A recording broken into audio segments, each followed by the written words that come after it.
Huzzah. Really? Quim? It's been a while since it's been used. It's true, it has been a while since we had some Quim thing, isn't it? Speak for yourself. Was it quivering? Not talk about Mrs. Thing like I like. If you're not going to put that earbud in, keep it away from the microphone. Right, sorry. Yeah. All right, kids. I forgot about that word. Bad Heather. Naughty Heather. What? You know, I just realised something. No thing. No, you've mortified her now. What? We've mortified her with the word the Knights quim. of Meat. Jesus Christ, she's got no idea. You need to let her listen to some of the world's largest dungeon stuff with Finn in it. He'll pick up some new words, I'm pretty sure. Well, they're pretty much old words. Yes. Well, Quim's a classic, I feel. Yeah. Yeah. That's a Shakespeare thing. So, Yes. we killed goblins. Yeah, you did. And a bugbear. Yeah, you did. And we took his head. And then we rested. Just Did you rest? Now, We were I about guess- to rest. You haven't rested yet. Okay. The plan proposed last time was rest for a couple hours, and then give the bugbear skull to the other goblins, after which we had safely secured the human, wipe them out. I think we're going to... That sounds head. wholly like a good plan. But Cleansing it down to the skull's probably a lot of work. how many of you are lawful good? Me. I'm And he's a here. dwarf, so... I guess that's fair. Just throwing it out there. You had made a deal. I'm just Well, we saying. never made a deal to spare him. We made a deal to get Yeah. back our friend. Oh, We deal straight ahead. oh! Now we're writing in the small print. I love that. It's not even our friend. It's Small the print, that's friend's completely escort. different. now should we? If he should- wanted a peace treaty, that's something completely different than what he asked for. Okay. Fair enough. We're not going to get into alignment. Just saying. should we try and see if he knows where the Well, importer is? I should say if it's possible that we should in fact take him alive. And interrogate him. If we can't find the dwarf, he did seem somewhat protective of that upward perch. It's possible he has a dwarf. It's possible he knows where the dwarf is. It's possible he has no clue. But in any event, he's at least one we should probably keep alive and interrogate if need be to find our friend Gundarin. No promises. Am I right in assuming that every time you said interrogate, there was air quotes there? Maybe. Maybe. Good. Good. Can somebody remind me why the macro for Nick's bow, the damage was wrong? Something was wrong. It was either the... Oh, it didn't have my plus The 4. damage modifier. Okay, so just add... It's 1d6 plus 4. Yes. Okay. Consider it fixed. Boom. Consider it. Okay, what are you guys doing? Are you resting here? We do have a fire. You do have a fire. And supplies. And a somewhat defensible... Well, there's 2 entrances to this area, but if you include the chimney, that... Chimney. How safe can we make this room? It's a big open cave with a chimney up one side that they could climb up and get you if they wanted. Seeing as there's only probably 3 in goblins... fairness, though, if we're not returning, they might think we just died against this Clarg. Hard. Are we trying to have a short So we rest? yell out occasionally, Clarg is mighty, Clarg has defeated you. Ah. Trying to have a short rest or a long rest? I was suggesting technically 2 short rests. Okay. One so I What do you can... mean? 2 short rests. How do you mean? Well, have a short rest. I'll Yes. use my second wind. Have another short rest to recharge it again. I don't think I'm letting you do that. I was going to say that feels a bit like... That's far too meta. A short rest is an hour or more, but not 8 hours. I'm not letting you have 1 hour, have something to do, and then having another 8 hours. Another hour. That's not fair. That's gaming the system. That's But not it's the a intention. system. Not the intention of a short rest, I don't think. Nice try, though. It was a good try. I mean, should we just take a long rest? That's at least 8 hours and includes sleeping. You probably get the impression it might not be safe. But you could do it. We wouldn't leave it without there being people on watch. But are we any better off going... I mean, it's only 3 goblins. Yeah. Well, but that doesn't mean there aren't any other goblins out on patrol. Well, or we could just... we had the tracks. We had a fairly good idea that there wasn't too many more goblins. True. I mean, it would be unwise to think there's only 3 left of this tribe. We could just press on. I mean, there's other directions other than down to the road they could have gone in. You didn't mention any. they could have patrols or hunting groups out, or... Yeah, they could have gone other ways. It's a wood, isn't it? You followed a path, but there are trails out into the woods. I recall a specific question from Lindsay on a session asking if it seemed appropriate how many would be left from the tracks we saw outside. Yeah, I did. We said about that, but that's only an approximation, I think the answer was. Well, true, but again, using the knowledge we have then, it would seem approximating that this should be not many more left. But not many. We could be wrong about our approximation pretty easy. And that would just be from the tracks we saw. We don't know if there were... But those are the tracks going into the cave. Goblins always walk single file to hide their numbers like sand people. Well, everybody has to walk single file because the entrance is that little narrow bit.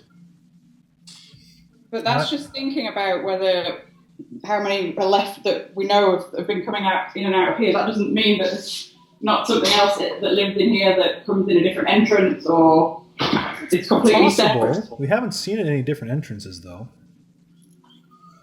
We haven't explored the whole place. Have we only seen We've gotten pretty close. No, I think you have explored everywhere pretty much. Okay. Yeah.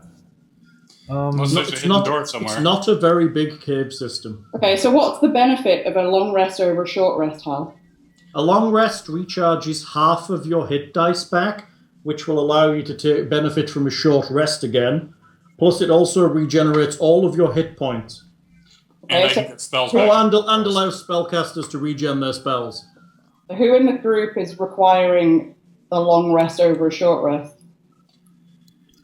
If I need to cast another healing spell on Guy, probably. How do you know it's going to be me this time? One thing to consider is we took out 6 goblins, a bugbear, and a wolf with very little hit point damage. Apparently, I only have 3 hit points. Yeah, it was me and Marigold that got hurt. If I can have a short rest, I can recover some of those hit points. And then we only have 3 goblins, unless more come in during that 1 hour. So what can we get back hit point wise in a short break, Hal?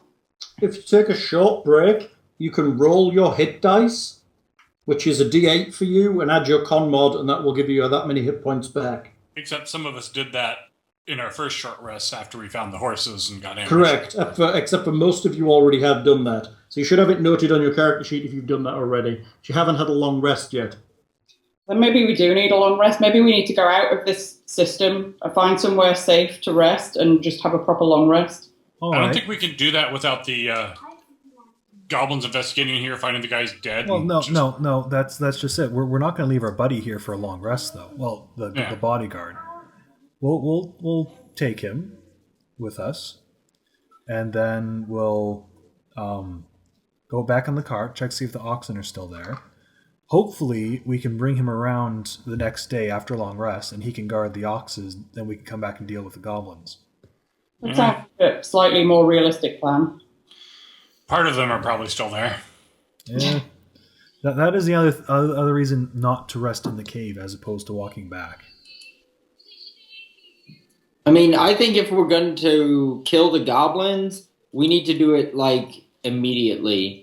We're not supposed to be killing them. I would like to agree with you. I am totally for a short rest and taking them on, but that doesn't appear to be the full party consensus. I mean, my concern would be, okay, let's say we conduct our business with him. Oh yeah, they betray us, we kill them. I'm sorry, what? We conduct our business, they betray us, we kill them. Yeah, okay. let's say they don't betray us though, but They're just goblins. like, yeah, we don't have the dwarf. Go fuck yourself.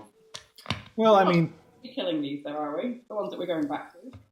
that's they used the life of a man to get us to kill the other goblins for the rival for the leadership of this little tribe. We agreed to it. Oh yeah, no, we agreed to it, but that would you rather have a man's blood on your hands? No, but if they've kept their end of the bargain, then why would we be killing them? In Because fairness, they're the type of people who would kidnap and use people to get what they want. And you're the kind of person that would make a word with something and then break it. I'm not breaking my word. We'll give him the head of the goblin. We'll make him chief, and then we'll come back and destroy the tribe.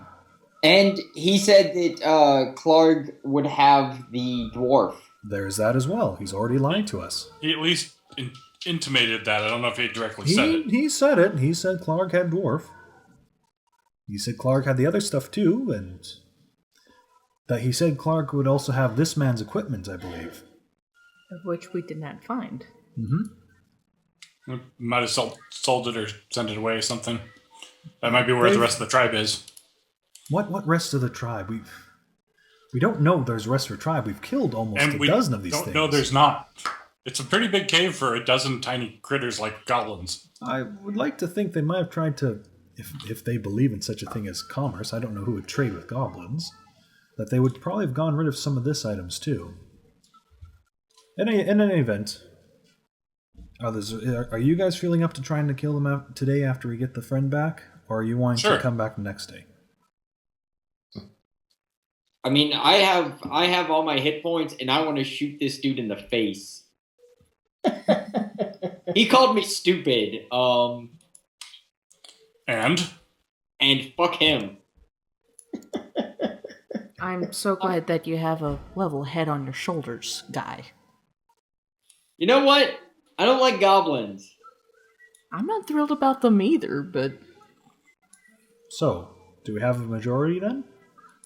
We get our friend back, we put him in a safe enough spot, or at least get him away from the front line, and then we deal with these goblins.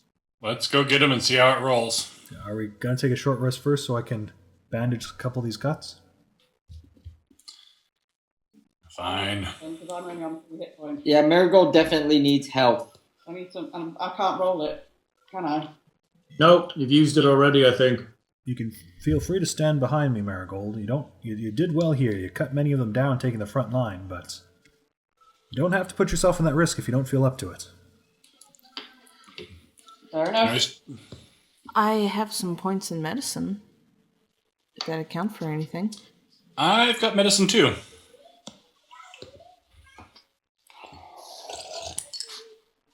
Slurp. Slurp. So do we want to kind of work out a rudimentary attack plan for this? It's going to be hard because it really depends on what they do. They might not give him back to us at all. It's a reactionary situation. Essentially, main goal is keeping him safe, retreat if necessary, I think. But definitely if we can get him away from there, that's the deal done, and attack them, take them down as quick as possible. But I think that, like, if I'm going to be in there, I should probably... Can we try and keep a clear line of sight on them? So I'm not trying to fire My people? friend, again, I have to give you the two options here. Either I can be in front of you, taking the hits and trying to keep you guys safe, or you can be in front and try taking the hits yourself. Well, I mean, I don't think there's too much of a bottleneck situation like there was on some of these other areas. It's There's possible, just that but rise that they sit up on. I'm afraid I tend to do very well keeping bottlenecks in our favor.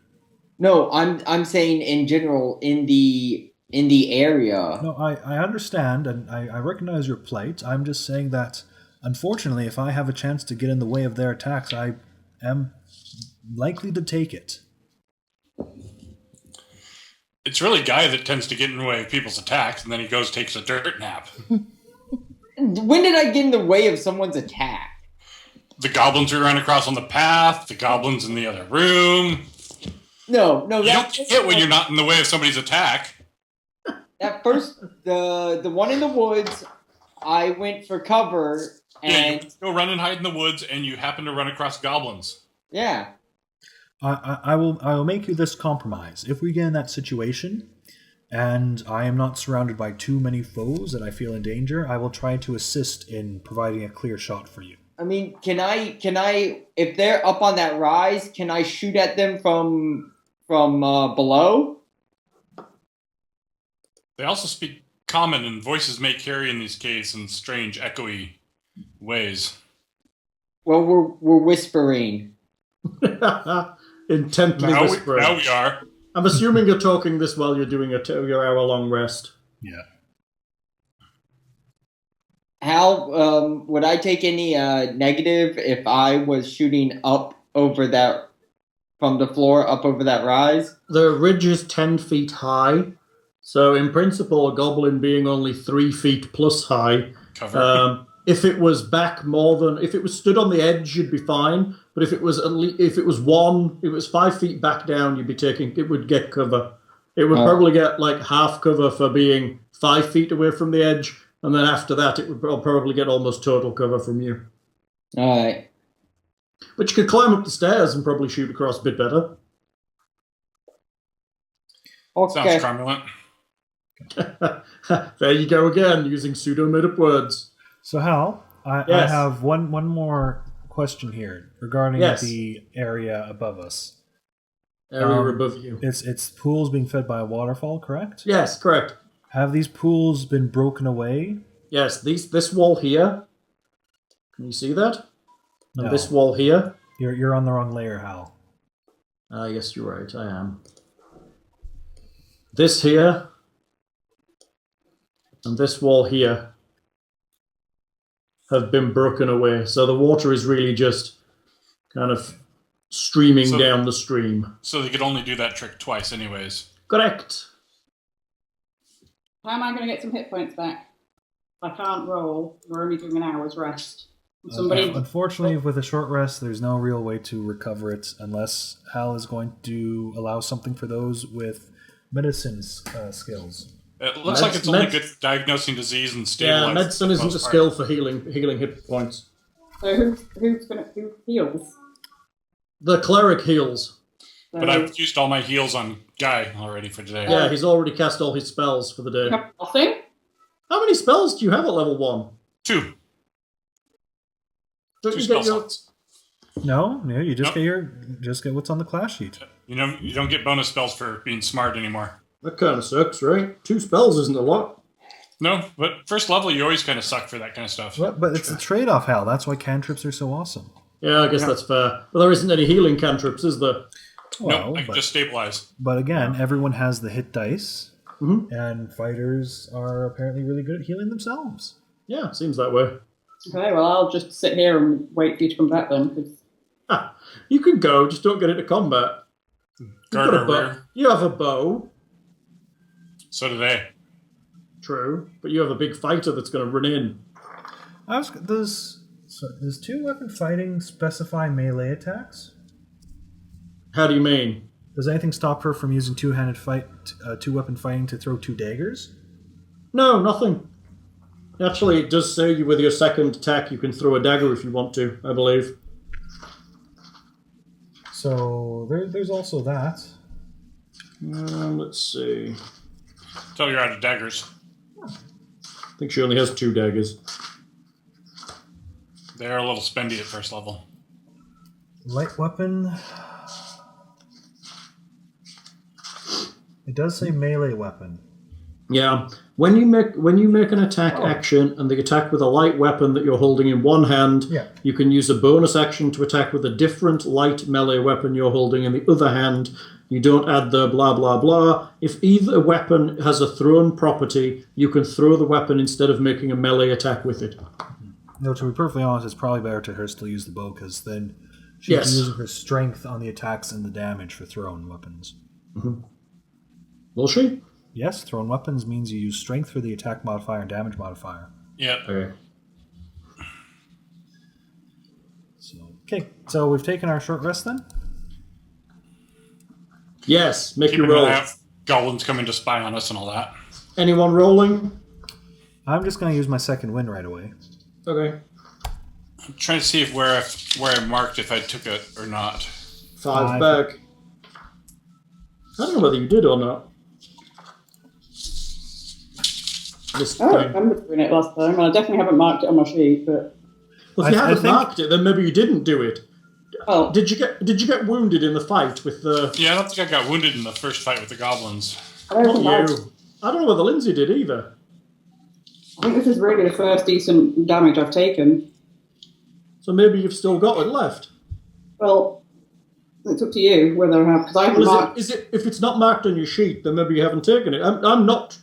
I'm not remembering what you guys have got. It's down to you to do your own bookkeeping. It's not on your sheet. Make a roll and take the hit points back. Say that again, nicely. Maybe. Roll a 1d8 and add your constitution if you haven't marked it on your sheet. There's something marked in my hit dice box that Nick's just pointed out. It's just a 1 though. That would mean you've used it. Okay, alright. Is that what you have or what you've used? Well, I don't know. I didn't even think it's a mark. If she just has a 1d8, like I have a 1d10 in mine, but I've used mine. That shows how many you have. Well, it depends on how you keep your notes on your sheet. Yeah. Does it say 1d8 in the box and then you've got a mark in the box underneath it? Yeah. That means you've used it. That's you tallying it off. Okay. That's what I said I didn't know. Yeah.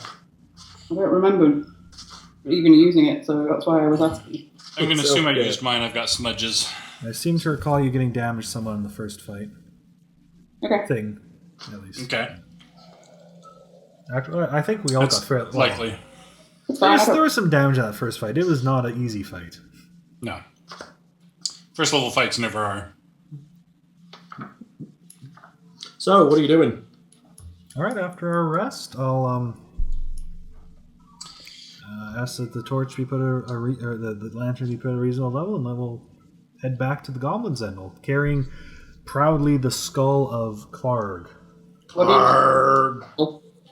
Okay, so you are heading. What was that, Lindsay? Shine up the hammer. What do you mean by putting the lantern on a reasonable level? Well, you've hooded it. You've put it to like 5 feet at times, and I can't see with that. Okay, well, you need to tell me how you want it rather Open it up. I think if we're having our usual not blaring to everyone to see, but still decent, is a 20-foot radius about. This is the lantern. It's above Lindsay. You should have the rights to control it. Okay, it's now a different fire source to the other little doofers that you have. Doofers. And it looks different. I just want to be sure that I don't misunderstand in case the lighting becomes an issue. Can we control it? You should be able to, can you not? I can't seem to select it. Okay, hold on. Let me see.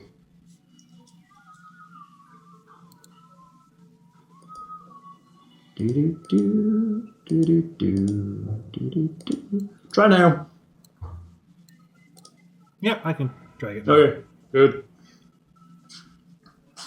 So, yeah, I'll be in lead if who wants to go next. I'm going wherever I'm most protected. I'll go next. Middle of the party would probably be most protected. Sounds good.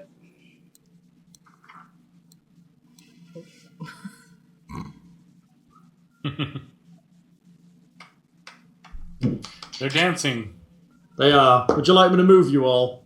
Yeah, I think, we basically saw where it was going. I think we'll just go down the path, make sure we're not missing anything down that way. We're just going to move us directly there. Okay, that works too. I'm moving you directly there. So is anybody sneaking in, or are you just walking in like you have done the job? Well, yeah, we're walking in as we've done the job. Very good. Here you are walking in. I don't think I sneak. You're actually coming down this path, aren't you? There I are can sneak, just not very well, maybe. There are specific rules for doing skill checks as a group. But I likewise am not a good sneak. Yeah. Oh, you can do it as like you make one person roll, or the worst person rolls. No. Everyone rolls, but you take whatever the if the majority succeed, everyone succeeds. Well, that's interesting. Because it's assumed that the people with good stealth are looking after the people with poor stealth and whatnot. The people with chain are looking after, making sure everybody knows that they're coming. Okay, right. Who's got chain? What arm are you in, Lockhart? Scale. Oh, yeah, scale. I'm in chain. Yeah, I knew somebody was in chain. Chainmail, shield, warhammer, light crossbow. It's a classic. Really, I mean, you don't get much worse than just a disadvantage to your stealth check if you wear heavy enough armor. Hmm. And even some of the heavier ones don't have that if it is compact enough. Okay, so you walk down the corridor. You get the impression that the light coming down the corridor has alerted the goblins to your presence. Surprise, surprise, surprise. Ymik is stood up on top of his 10-foot platform with his 2 goblin guards guarding the stairs as they were before. They probably breeded another 20 goblins while they were waiting for us. It's a special breeding program. Lots of boning. And they breed like rats. That's right. Ah! You return! You kill Clog for Ymik? Yes, we've brought you the head of Clog. Yay! This is awesome! Ymik is king! We ask that you honor your end of the deal and return to us the man you have prisoner. Okay, Ymik, do this. He gestures to one of the goblins, who drags the man kind of onto the stairs and puts him there. Take man, leave head. All right. Rodrick will go up, leave the head on the bottom step, and pick up the man, and we'll... I can't actually move the token. Does he seem to be breathing? Yeah, he's breathing. He's conscious, just barely. He's effectively on 1 hit point. Okay. And I'll carry him, essentially putting him down there for now. You can move him now. Okay. Oh, he moans.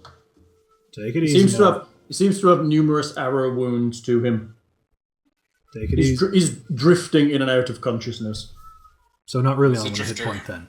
Well, he is on 1 hit point, but effectively from the description, he's drifting in and out of consciousness. He's weak, is the description. Obviously, this is D&D, and 1 hit point means he's as fine as if he's on 600 hit points, but the description says he's weak, so he's drifting in and out of consciousness. They probably haven't been feeding him. He's been tied up for 3 days or whatever, too. You know. Yeah, they've not been looking after him too well, so while he's on 1 hit point, he's not fighting fit. Okay. So I'll put him there, and then I'll walk back to take my position in front of Thror, and I'll look back up to Ymik and say, and now I'll ask you to tell us where the dwarf is. He was not, as you suggested, in the prisoner of Clog, nor were Dwarf? any possessions seen for the man or the dwarf. Dwarf was with Clog. Clog shipped Dwarf up to Castle. Castle? Castle. King Grohl, chief of Cragmore tribe. Now Ymik's boss.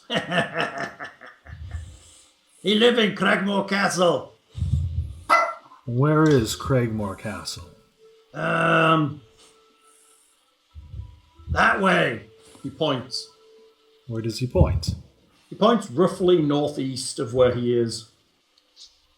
Is there a trail or path? No, through forest. You call it, Neverwinter Wood. How many days travel to Cragmore Castle? For goblins, maybe 2-3 days, depending on hunting.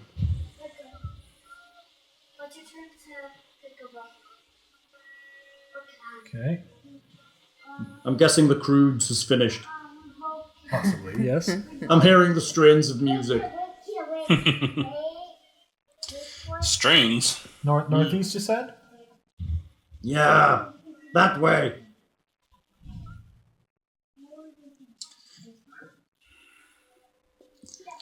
Oh, down to business then.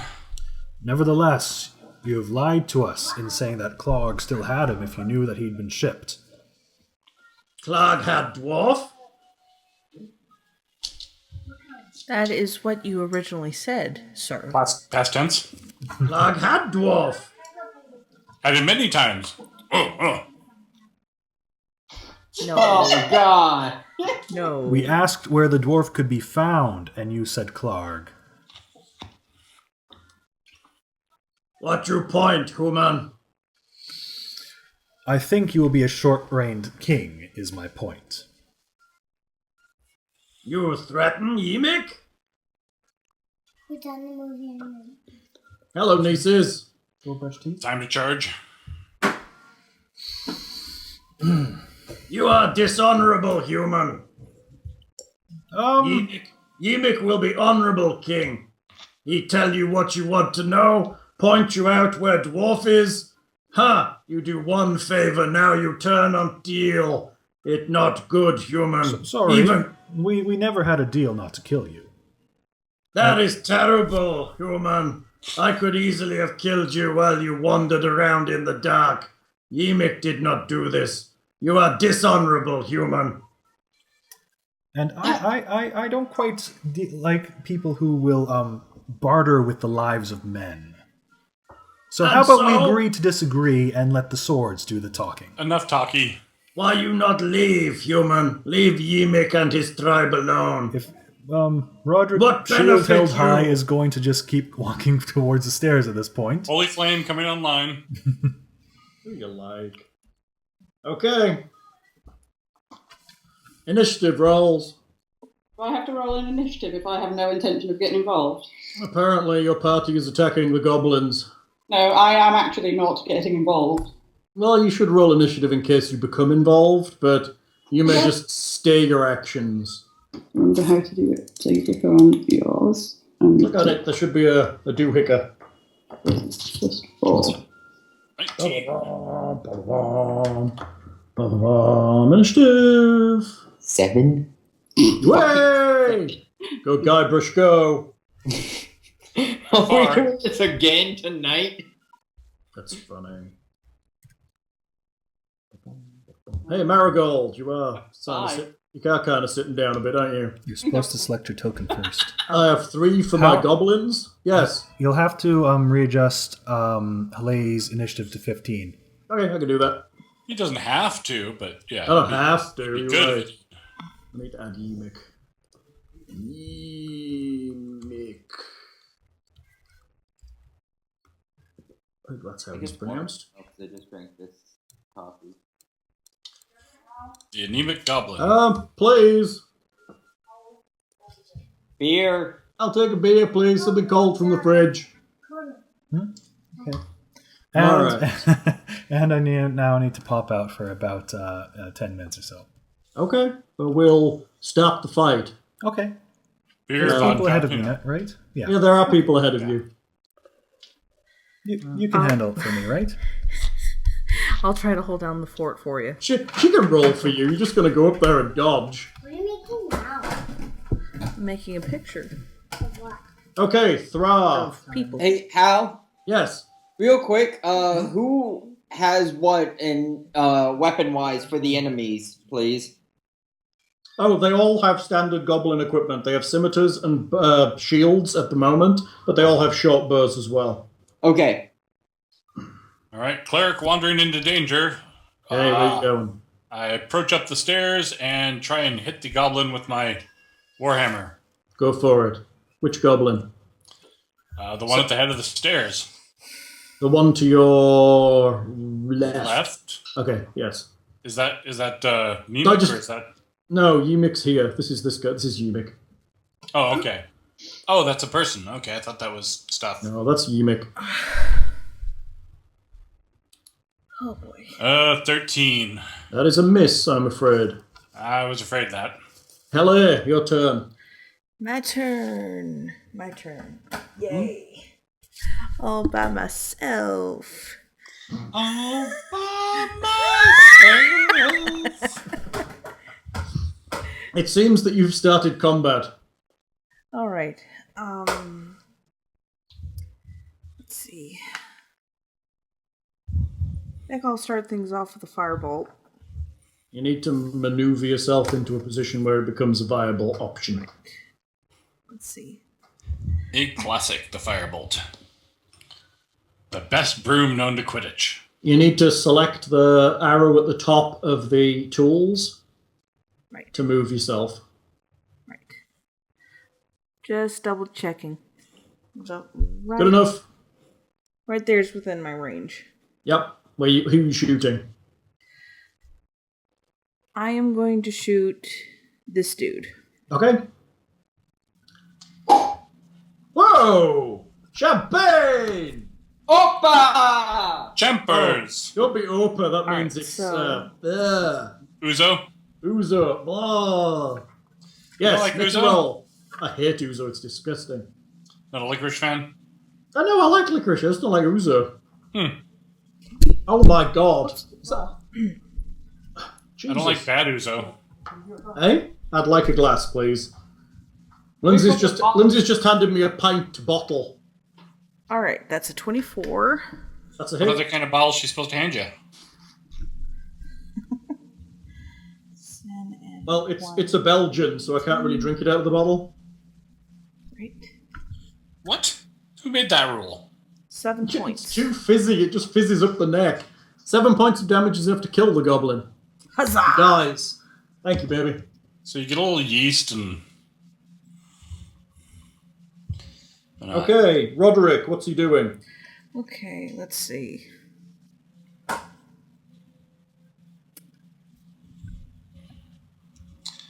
Is Thror in any immediate danger? There is a goblin about to attack upon him when it gets a chance. Right. Attack upon him! Yes. There's always a goblin going to attack upon me. I'm drinking Victory Brewing Company 12 that Nick brought me. Ah! I actually know It's that. a liquid luxury in the form of a Belgian-inspired ale of 12% alcohol by volume, heady aromatic complexity to seduce your soul, apparently. Oh, wonderful. Nick is the Let's best see. alcohol drinker that I've ever met because he brings us alcohol still. Oh, it's actually pretty good. It's got a big alcohol taste, though, which might not be to everybody's liking. I like big beers. Well, what do you mean high volume beers? I tend to like the stronger That Scotch have like a ales. slight alcohol-y taste to it. Yeah. Okay, where's he going? Can Rodrick move right here? If he moves there, he'll pass through Thraz Square. Yes, he could, actually. He can move to... Yeah, he can move to there. He can also move to here if you want. Oh, okay. Well, I think a good old-fashioned battle axe is in... Okay, he's gonna attack? Oh my god, it's like Oh. the first time he's ever attempted to hit something. An alternate way of defending. I know, right? Well, he is trusting me, so...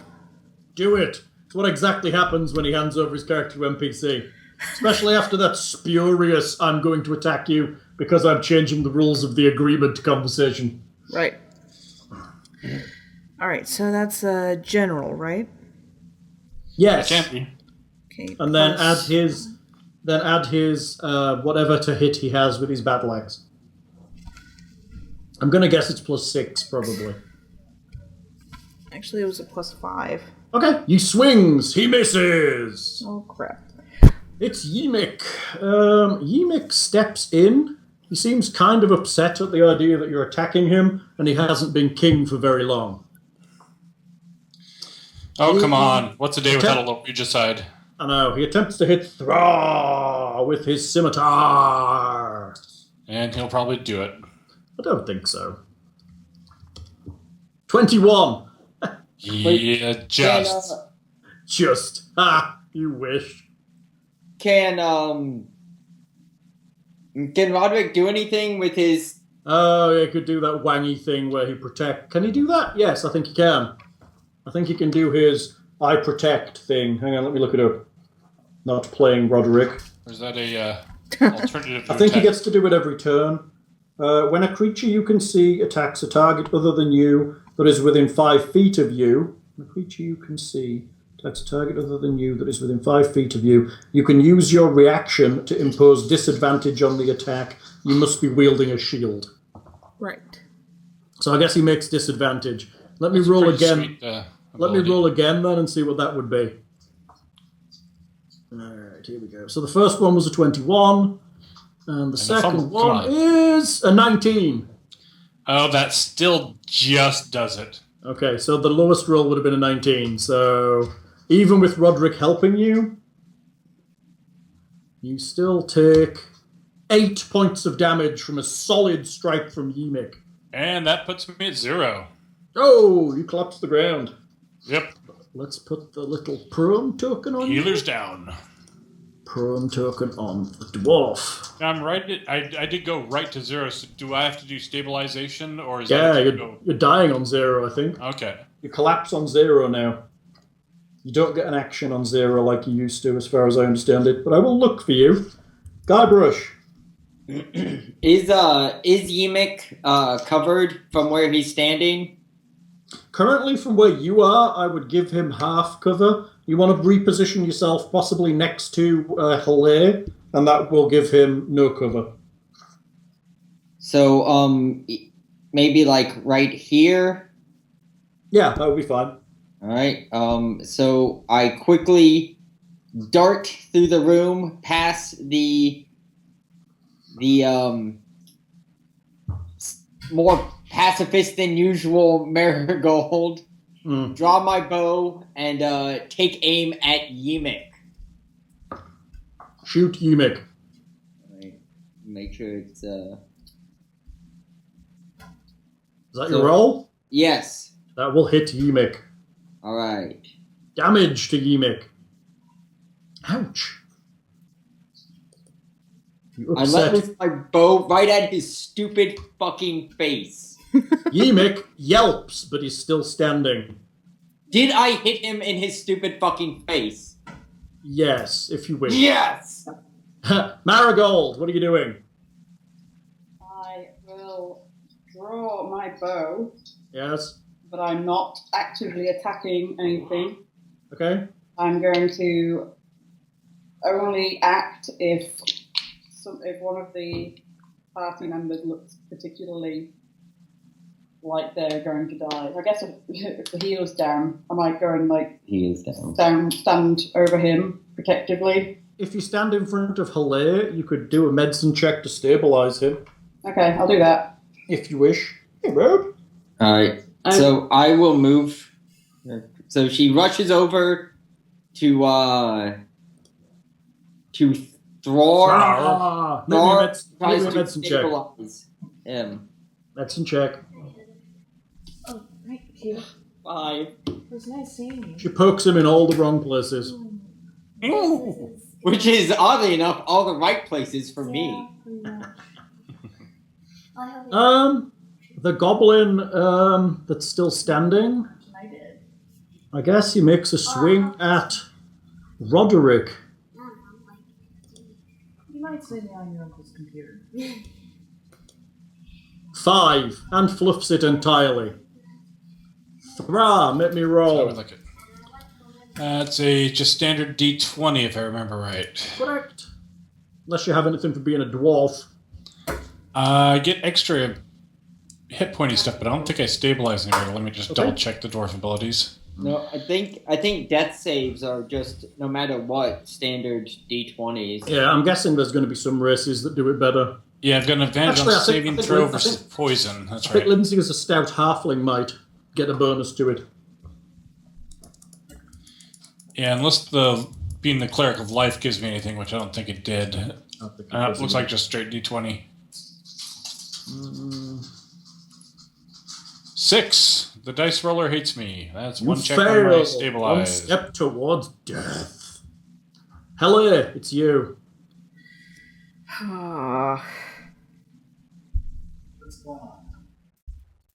Oh, we're in a fix. You're not. You're Are fine. we in a fix? It's 4 of you and 2 of them.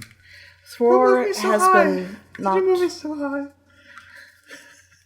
Well, in attempt, I tried to protect Thor with your character, Yeah. but it didn't really work that well. So, it's my turn again. Okay. So you gave disadvantage to. Mm-hmm. Yes. Drat. But We tried. We Mm. tried. But it looks like we killed one goblin. Let's see. Yep. Yeah, Thra killed a goblin. And I shot Yimik in his stupid fucking face. Yes, you did. Threatening if I take I want to know. I'm gonna kill that fucking goblin. That's all I got all week by text message. Let's see. Stupid elf. Could I do a medicine check too to help throw her out? Sure, we step up to him. Since the boys could handle the goblins quite well anyway. Let's see. So is that a d20 plus my modifier? Plus your medicine, yes. Thra!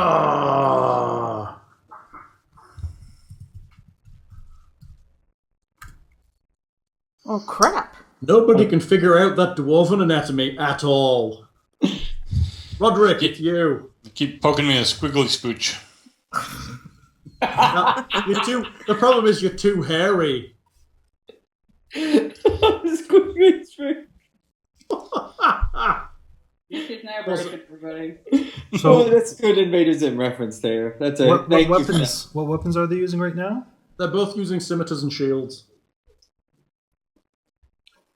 More organs equals more human. It just takes me back. There's nothing. To when you last stripped a dwarf. No, nothing like nostalgia and laughter. It's just so nice. I'll attempt to slash at the goblin with my battle axe. Go for it.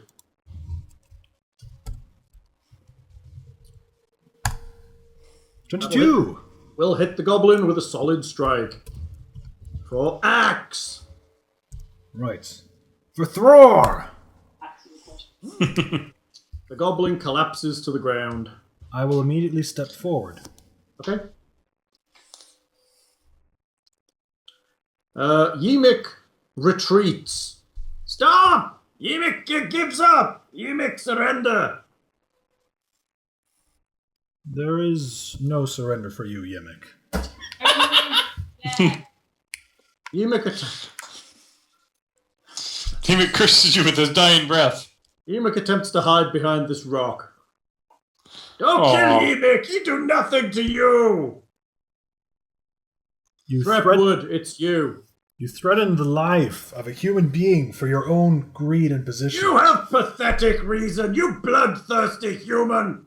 That's all you care about. You don't care about other humans. You take advantage of the weak, and I will not have that. No, I take advantage of the strong human. You kill him for me. Stupid human. Guybrush, it's you. I'm aware. Take him, Guybrush. Now we don't necessarily kill him if we take him to 0, right? He's just knocked out. You can You can opt choose to to. just knock him unconscious, yes. Somehow, with your arrow. He is now behind a rock and also 5 feet from the edge, so currently he's at 3/4 cover from you. You can do that like arcing at something unseen, right? Yeah. So now I don't have, let me see where I can move to. You could probably move well. Yeah, you could probably run up the stairs. Yeah, you could probably move to like there or so, which should give you a better shot, if anything. Or you could move to there and no one's in your way. True. Can you move that far? I guess He's got a 35-foot movement. Yeah. All right, Run up so in front.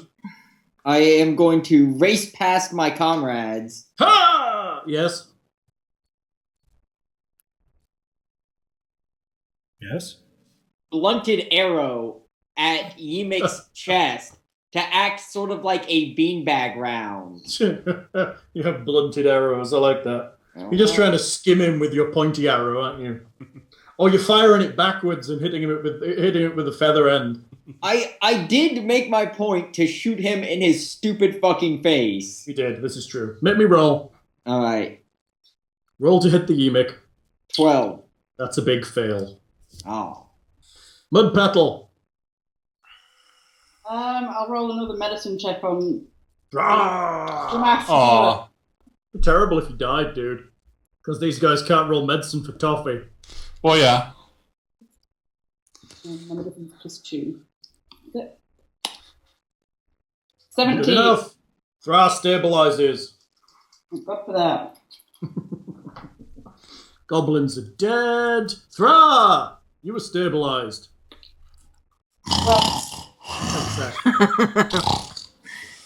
Heleh! Thra is stable. Well, he's alive. Oh, spiders! Spiders! Ah, night terrors. Night terrors. Cobras! Heleh moves next to her husband. Aww. Probably to modestly suggest it would be a good idea to take the goblin as prisoner. Fair enough. If any one of us had suggested that, Lockhart, you'd have been like, no! The goblin must die! Your wife had suggested it, so it's therefore okay. I think you'll recall that I did say it in the first place. You think we will? Okay. Are you taking any other action? See, I find it weird that if she cast Firebolt on the goblin and it hit, and she reduced him to 0, she could opt to knock him out. Oh, that just means she's doing it to the legs or something less vital. Firebolting his legs. He's got 3rd-degree burns. He has to go into, like... She's hitting him in the brain. It's not a vital region on a goblin. That's right. Let's see.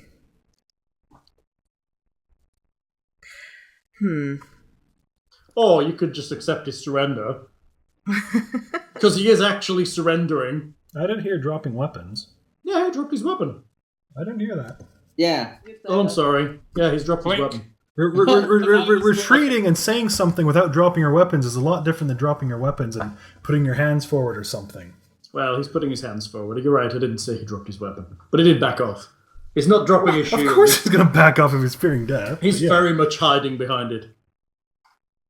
I think you've made your point, dear Rodrick. I will say this, Rodrick, if you want to still knock him out, I will not stand in your way. I kind of do. I really kind of do. Well, you could still knock him out. I'm just saying we... You went against him, you fought with him, and he's surrendered. What can you possibly gain heroically from carrying on hitting him? Teach him a lesson? You've taught him a lesson. No, I haven't hit him at all. Guybrush apparently has done good part of teaching the lesson. I haven't done any part of it yet. He's learned his lesson. He gave up. Right? Well, if he's giving up. I'm not sure if he's learned his lesson. No. Well, what else can we do to him aside from put him in the... like, restrain him and spank him or something? What else can we do to him? Al? Yes. I will ask the goblin what he intends to do if we let him free. Ye make have no tribe now. You kill them all. Yeah, we did. I didn't kill these ones. Just Yemic may find other goblins. Be king of them. Yemic have den. Maybe attract goblin ladies. so you're going to settle down and raise a family then? That's what you're saying? Yes. Yes, now little tasty human. I agree. He will find something to breed with. And... Now that we've let you, we've did she taught just you a propose? lesson, and now you're gonna, instead of going back to your evil ways, you're gonna go and raise a family, right? Yes, I will use Claghead as offering to mate and make many little goblins. Yemic. Good. I'm sorry, but... Okay, I see two scenarios I would like for Yemic. Well, 3 maybe. One is killing him. But Yimik not like that plan. the other is keeping him as a prisoner and see if we can't glean any more information for him, which would then go into the second, which is take him to this town and see exactly how much damage this goblin has done raiding the village and cutting off supplies going to it, and what punishment they would deliver upon him. That was Clog. In fact, not just Clog, he do King's bidding. Yimik no raid wagons. Okay, someone gank him now or I am going to knock him out. Hold on. I need to talk to him real quick. Yimik, Yes. you remember earlier when you called me stupid? Yes. You maybe want to apologize for that? Sorry. Yeah. Yimik, sorry. Yeah. I would suggest not doing it again. Well, put a fucking arrow through your throat. Okay, sorry. Alright. I've made peace with Yimik now. Someone's a little sensitive. So, Yimik stay in cave and not raid wagons. No. We're going... Here, Yeah. perhaps he could guide us to the castle? Oh, no, Yeah, I'm all for that, yeah. Either way, he's not getting free and being left here. Someone pass me some rope. Let's tie this little guy up. Don't tie up Yimik. Yeah, we're tying you up. He's a Why? bondage fetishist, which You're I a can't say 'cause prisoner I'm now, unconscious. as you so easily took that gentleman prisoner earlier. Why do we need him as a prisoner? Why are you doing this? Either he's good for information, or the town deserves justice upon him. It's not our place to decide his fate.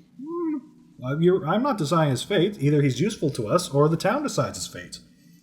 Either way, I'm not letting someone that just casually uses a human life like that and just attacks and raids caravans to just live on his own, free of any consequences. Isn't that what we've just done to his You tribe? came here, killed my whole tribe, human. Yeah, Standards, I feel, are a little bit out of balance. you did the first I'm wrong. You do genocide. I raid wagon for occasional food.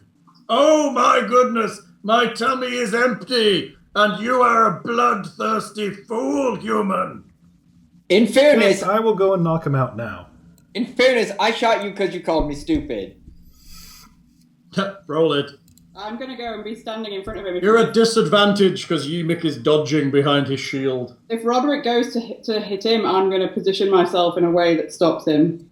I'm not letting this happen. Okay. I'm not doing a lethal blow. I didn't roll disadvantage, but 7 anyway. I'm unconscious. He's missing entirely anyway. Yeah. You can run up the stairs to get in the way. Yeah, I do. There's a halfling in front of you. Well, I can get on board with us taking him back to somewhere else. You're not hitting him and killing him. I'm not That's killing fine. him. I was knocking him out. This is okay. our discussion at this point. He's inserting himself. I asked for someone to either gag him or knock him out, or I was going to knock him out. Well, Can't deal with even conversation, human. All about the hitting, not about the talking. Hey, Seems about... Heleh chimes in Goblin. Goblin to suggest that he hushes before he gets killed. Yeah, Goblin, if I'm trying to protect you, I suggest you be quiet. Fine, but Yimik not being tied up. How He's about looking at you that part of attack this my- He conversation. wanders off into the corner and sulks. I'll follow him and go and talk to him. Okay. And I'm going to convince him that being tied to me is a hell of a lot better a deal than being gagged, tied, trussed up, and being slung over somebody else's shoulder. Being tied to you, it's looking for a mate.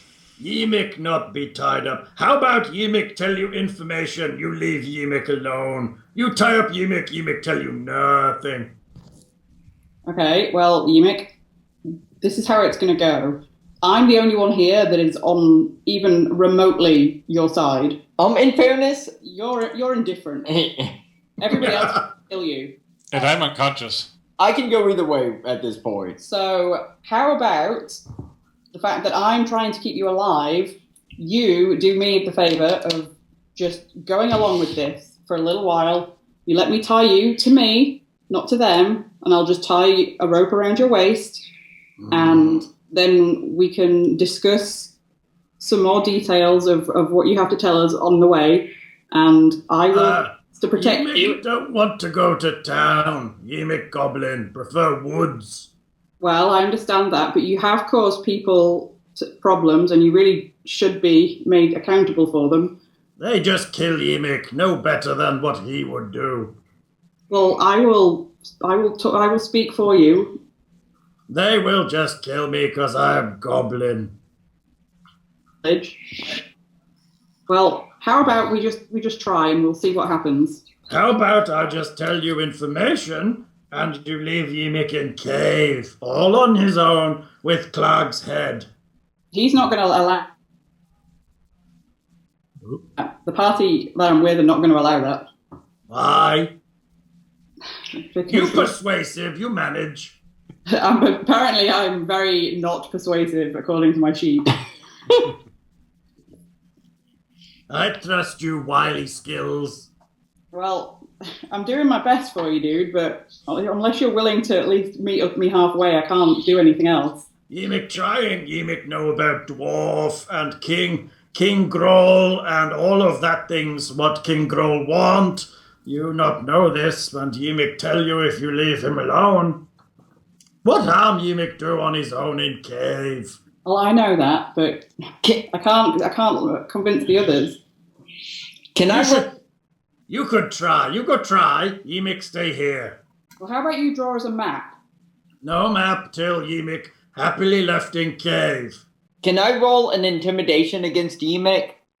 You really want to? What's your aim? How are you approaching it? I wish to tell Yimik that if he doesn't tell us everything we want to know and doesn't stop his evil ways, that I'm going to come back here and feed his eyes to Gary the Mouse while he is still alive. Gary the Mouse! Okay, Yimik already agreed to this. Yimik tell you everything. You leave Yimik alone. That seems like what Yimik was saying already. I'm good with that. I'm already the one that's fighting his corner, so... He either comes with us and I want him brought to justice. I want to see exactly how badly these goblins have affected the village. Compromise. How many people, caravan guards, have these goblins killed and such already? We have no idea, and he's already said it wasn't... Exactly, we have no idea.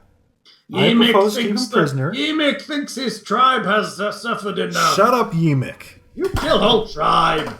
I'm not kill whole village. We don't know that, do we? Well, how about this? You go to village... Yimik, shut up. You want Marigold to speak for her? Let her speak for you. So. This is what happens to a party when your clerical influence is removed. Yeah, you need a short rest. The way I see it, I mean, we've all... Regardless, it would be one thing if he was a goblin that didn't care for the tribe, that actually seemed to be regretting his ways. He doesn't. He was proudly the king of this tribe a moment ago before we cut down his subjects. So if he abandoned his culture, you're fine with him? No, well... I'm saying, we leave him here, he's still going to be hunting sheep and being a pest to the village. Yeah, so are the wolves and likewise, when wolves are a problem, you kill them. As soon as the villagers see him as a goblin, they're just going to kill him anyway. So... We haven't visited the village. If you want us to scout out the village first before bringing him, I'm fine with that. Marigold faints. She does what? She faints. She passes out. Why? She has narcolepsy. Just narcolepsy. And therefore, if she's passed out, she can't fight anymore and the party can do what they want. So what you're saying is, you don't think there's any way you're going to convince Lockhart to your point of view because he's being a stubborn ass, so you're giving up? Yep, pretty much. Okay. I was doing it the polite version. Okay, I was just translating. Yeah, I know. For the listeners. I stated my ideals and my bonds. What you call, raiding camp. So you... Oh, do we drop someone? Hello? We can hear Hello? Sorry, if you guys faded out there for a second. I didn't hear what Nick said. You know what you call, slaughtering sheep and aimless theft, some people might call providing for a family. It would be one thing if they were wild, but if they belong to the town, that's also called stealing. You mean like hunting the king's deer in the king's forest? I'm asleep. Don't mind. I'm asleep. I mean, my hatred of goblins is quite well known, but this dude surrendered, and he's promised on pain of eye eating. He's promised to. He hasn't promised to change his ways. He's promised that we'll leave him alone. Actually, he did promise to change his ways. I heard start a family. I heard nothing about not stealing from humans or attacking them anymore. You're always about humans. You're such a racist. Yes, I agree, unconscious dwarf. How? Did Yemek not promise to quit his thieving and evil ways? Yes, Yemek promises this. Yemek will only eat what he finds in the forest. And also you have to adopt a vegan diet. What is vegan? That's some kind of rabbit or alligator? Nope. It means you only eat fruits and vegetables. Well, mostly goblins eat fruits and vegetables anyway. No killing animals. Really? Yep. What if they attack Yemek? Well, if it's in defense, I guess that's okay, but it has to be in defense. And then I can eat animal, right? So So if no. Yemek, poke Bo with stick and Bo attack Yemek, what? Nope. That Oh. would be an evil deed. What about fishing? Nope. How about Yemek just eat from forest and we leave it at that? Here's some pamphlets on veganism. How much do I believe him, Hal? How do you mean? How much do you believe him? Do I believe he's sincere, or does it sound about as accurate as you're portraying him? Well, right now he does seem reasonably sincere. Is this convincingly for Rodrick? To be honest, I don't think the light shining down from heaven and him having a goddamn halo would be convincing for him. Oh no, that's. Not But true. yes, he does seem to be sincere in the fact that there's just him, a lone goblin. There's not a lot he could do other than eke out an existence in the forest. I am starting to believe him, Rodrick. He doesn't really have a lot of options. He has a nice goblin cave, but his chances of holding it are probably pretty small. Yemek? Yes? Just so you know, earlier, I stabbed a goblin through the dick hole and out the other side and punched his head until it caved into nothing. Do you understand? This is the type of thing that will happen to you. I will be good and eat just from forest and cave. All right. I'm pretty sure that we put the fear of whatever deity into him. All right. Good. Now, what you want? Yemek tell you things, and then you leave Yemek alone. Yemek have to tidy up bodies of tribe. Yeah, we did kill them good. Guy, hush. Start drying them in drying cave. Why would you? Oh, I don't want to know. It's better I don't know. Murdered your friend. What you need to know from Yemek? We need to know exactly where to find the dwarf. Exactly where to find all the supplies that were taken. Let's see. You got most supplies from wagons in Clag Cave. What else do we need to know, guys? You got any? The man we rescued, does he look like he's been stripped of equipment? Yes. Who was he? Who is he? Sildar Hallwinter. He was the bodyguard of your dwarven patron. We're assuming. Technically, we haven't confirmed it yet. Yeah, I think you've seen him as he was riding off, so you definitely know it's him. All right, fair enough I then. think you have actually seen him before. Yemek, where's this man's gear? Clag had gear. Maybe send with dwarf. All right, so tell us all you know about Craigmore Castle, King Grawl, and what might await us there. Okay.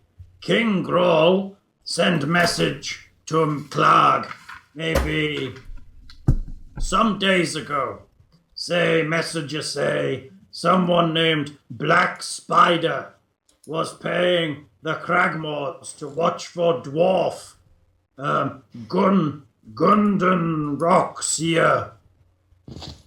Capture him and send him and anything he be carrying to Cragmore Castle and King Grawl. Clark, follow orders, send goblins to watch pass, shoot horses, take man and dwarf back here. They was ambushed and all of his things taken to Cragmore Castle. Yimik see dwarf has map of something, paper with pictures, map, in tube. So take map from tube when ambush him. Okay. Human was left behind with us. They don't need human.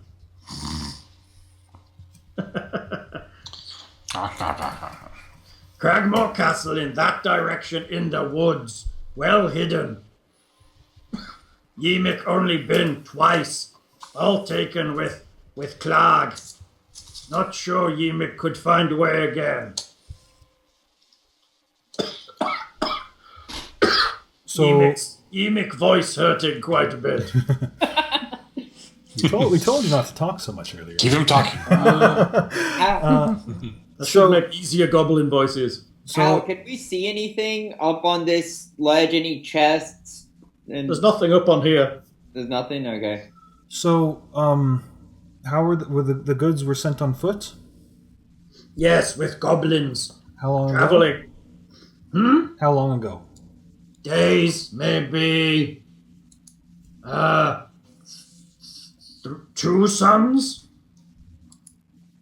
Considering he rode out ahead of us on the day we left yesterday, that seems pretty impressive.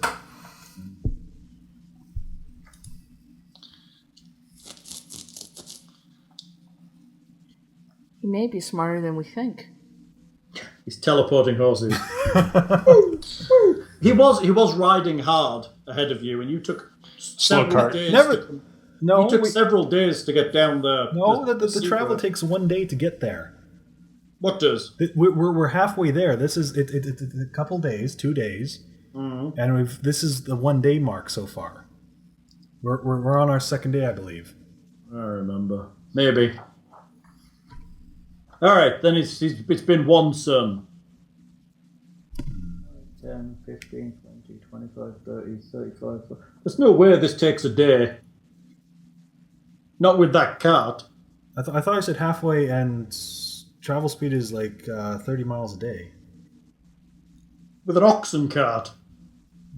Following rules. Then you'd be on day 2 by now, well before you hit the ambush. Yeah, that's what I was saying. I thought that's what we were. However long it's been, he's gone. Be thankful. Were they using horses? Who? Whoever took him. No, on foot.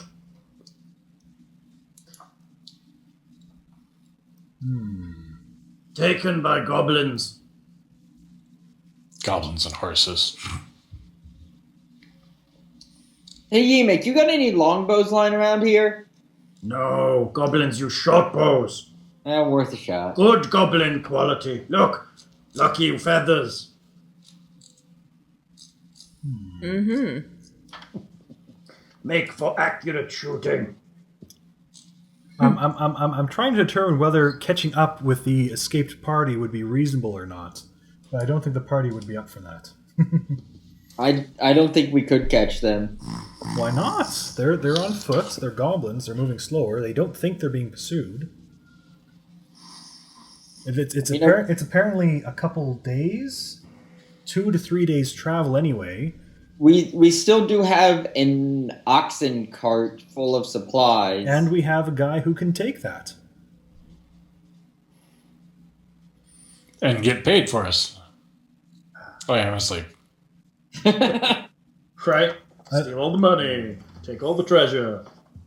Loot all the things. Stuff and things. Stuff and... I mean, I guess it would all come down to whether or not we could find a trail, but in theory, if they're only a day ahead of us and they're resting too, we could take a rest and then do march day and night to catch up to them if we're able to find their trail. We could catch up to them before they reach the castle. Is possible. Is it Cragmore. likely? Cragmore heavily defended.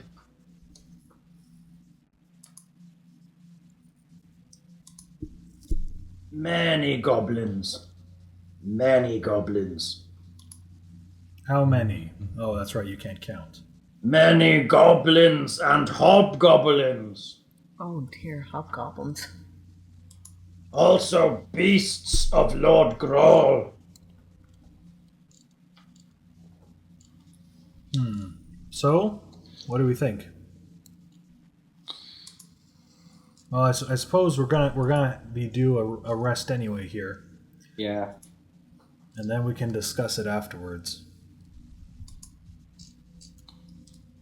So, shall we head back to the cart and make camp there for now? Yes. See if the oxen are still alive. Yeah. They're missing a leg each. Oh no, the poor ox. Well, that could have been worse. Are you heading back down the path? You're leaving Ymik to his devices? Suppose so. He seems sincere enough, I guess. I'm not sure. Little halfling lady. Yes? Here, take this. What is it? The map. Hello? Oh, Yes. Here, take this. What's He hands you a small pouch that he had around his neck. Thank you. You did Ymik. You did Ymik good. Ymik promised be good.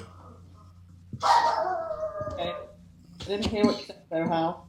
He gives you a little pouch from around his neck. Okay, what is it? It's a little pouch. What is There's it? some solid things inside it. You look inside, and there appears to be 3 gold teeth inside. God. Not helping. He winks at you and wanders off into the corner. What the hell? Oh dear, I think he likes you. Okay. Hey, Emic, thanks, fuckface. It's not like I stood up for you or anything. You can have them. Well, you're not female, guy. I still like shit. I like pretty things. He wants the goblin romance. They're made of gold, aren't they? Yes, they are. They're worth 1 gold piece each. Yay. Thanks. You're welcome. Are we done? Are you heading for the oxen? I'm heading I wherever think- people drag me. Yeah, I think we'll, apparently there's, Are they coming for your lockout at last? yes. Shit. So, No! You have to They're drive me coming. to the airport. They're coming for him, and he doesn't have enough lube for where he's going. you might not think that. Joke's on you. They don't use lube there. They don't give a fuck. I guess the main worry now is Jeez, lockout, what's going on? transporting all the items You think you along can with 2 bodies. Ah, yes, because you've got Thror and Sildar pretty much. Sildar's given time to rest for a minute, he could probably walk. Okay, but You're not going to have to carry him. He's weak. He's not going to be carrying a lot of equipment, and he's not going to be much use in a fight for a while till he gets a rest. Yeah, no, that's fine. There's Neither will I. I'm more so wondering transporting it with now having to deal with the dwarf as well. Well, it's easy. You just load all the boxes on the dwarf and drag him. Okay, fair enough. We do that, mysterious voice from the sky. It's funny. No. If everybody, you've got 4 characters left, so if you, I'm going to say, if Sildar can help the dwarf along, I suppose there isn't anything we could makeshift a cart or a sling. There's with. trees outside the thing. You get boughs and. Yeah, Sorry, I'm unconscious. There's an Didn't outside. we make Emic carry shit? We said we'd leave him alone now, didn't we? Oh, now I'm who's out of bounds. I'm out of line for wanting him to help us carry shit. Never said you're out of line. I just said, though, that's what you want to agree to, and that's what he'll probably expect. But, yeah, I'll try to put together some sort of, a bower or litter, yeah. yeah, that's fair. Between 2 of you, you can drag it through, load it up with the boxes and drag it. You take it in turns, you can get it through. Yeah. You can probably even put the dwarf on top of some of the boxes. Yeah. I'm not that heavy for a dwarf. Oh, yeah, that's pretty right. close. You're kind of lean. Oh, yeah, he's lean, isn't he? So, shall we say you managed to get back through the woods, avoiding the cunning goblin traps? Yes. Cunning, yeah. Mm-hmm. Okay, you're on the overland. If you look where it says Cragmore Hideout, that's where you've come from. Cragmore Hideout. Yeah. Now, okay. Oh, I'm way up there. Yeah, oh, sorry, you're at the top of the map, and it's halfway down the map. See how that Cragmore Hideout appeared on the map with cunningness? Cunningness. You can only barely see the fact that it's actually overlaid on the map. Oh, did you actually have to overlay that? Yeah, how would you have done it? I would have had the 2 pictures of the same thing having separate layers lined up and That's what I did. okay, then yeah. That's a piece cut off the original map, and then the original stuff was taken out with a clone brush. But obviously you can see a little bit of the lines where the clone brush is different from the map. I can't because I'm not looking that close because I don't care how it was done. I believe in the magic. Yay! I like that you believe in the magic. So, you are on the road, just south, probably about here. Sleepy time. Your oxen are fine. Yes. No one appears to have stolen anything. Or eaten. So I was going to say, actually, before we left completely, just taking a general look for tracks of some movements of whatnot, especially heading to northeast from the hideout. The hideout is kind of in a kind of cliff wall, but walking down a little, you do notice now you're looking for it, across the opposite side of the river, there are some places where there are trails heading off into the forest. All right. So at least we know that there is a trail. Can I find the actual tracks? There are goblin tracks on most of these trails. Can I find the specific ones that seem to be a day old or so? You're going to have to make me a roll for that one. Yeah, that's fine. I was waiting for you to ask me for a roll. Sorry, I'm happy to give you information. Sorry, what are you asking for? I don't know, what have we got? Survival-y type rolls. Athletics, survival. Yeah. All right, survival then. Or would 7. that be investigation? No, I think it's survival for track finding. You don't think so? You can't figure out which are old and which are not. It may have rained. There's various tracks overlaying each other. It looks like these trails are used quite extensively to get across the river and into the kind of wooded areas around the hideout. Some of them lead off to the north and the west, and the east, rather. So you're thinking that maybe it could be one of these that they're following.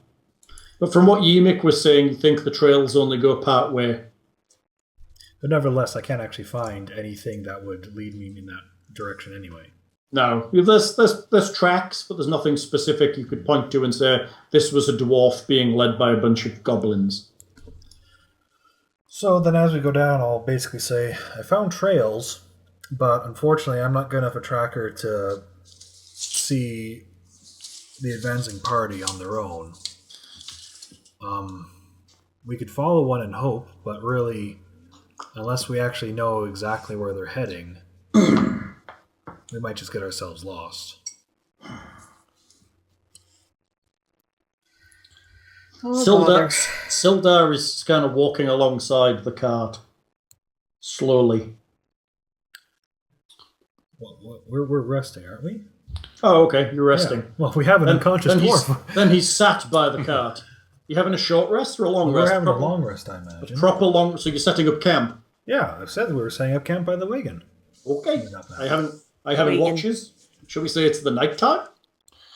I suppose I think it's probably reasonable. I'll take a watch. You can't.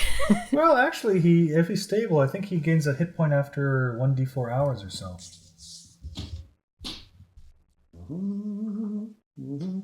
Who's watching and when? Well, I should really take a watch either at the beginning or either the first watch or the last watch, where there'll be the better lights to see by. It's probably a wise thing. I'll take a shift after you. I have full hit points, so do I really need to take a long rest or anything? You want to rest, and it will allow you to regain your the dice that you rolled to heal with. Technically, because you're an elf. You only rest for 4 hours. Yeah. I think it sounds like the first watch is going to be me and Heleh. The second watch, assuming 2-hour watches, because 8-hour rest.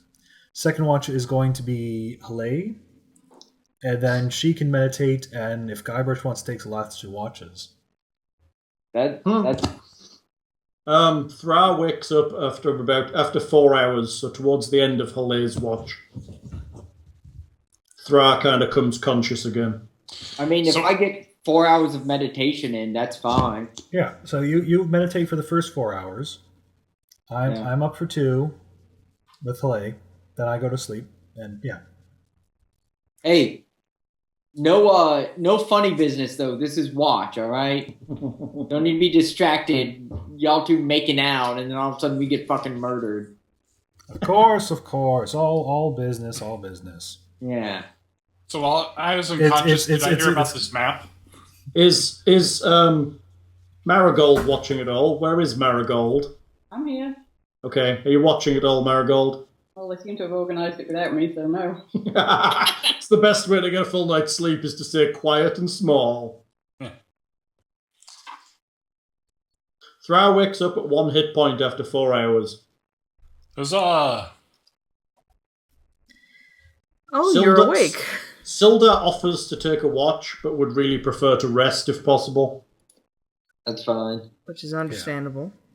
No, you rest, and in the morning you can tell us what you can about what happened. He falls asleep almost immediately. Okay, you rest. Mm-hmm. Okay, your night passes relatively uneventfully. There are some noises from the surrounding area, but nothing that you can't identify as just normal animal movement. Are any of them my wolf friends? No. Yes, they're terrorizing the town. Good.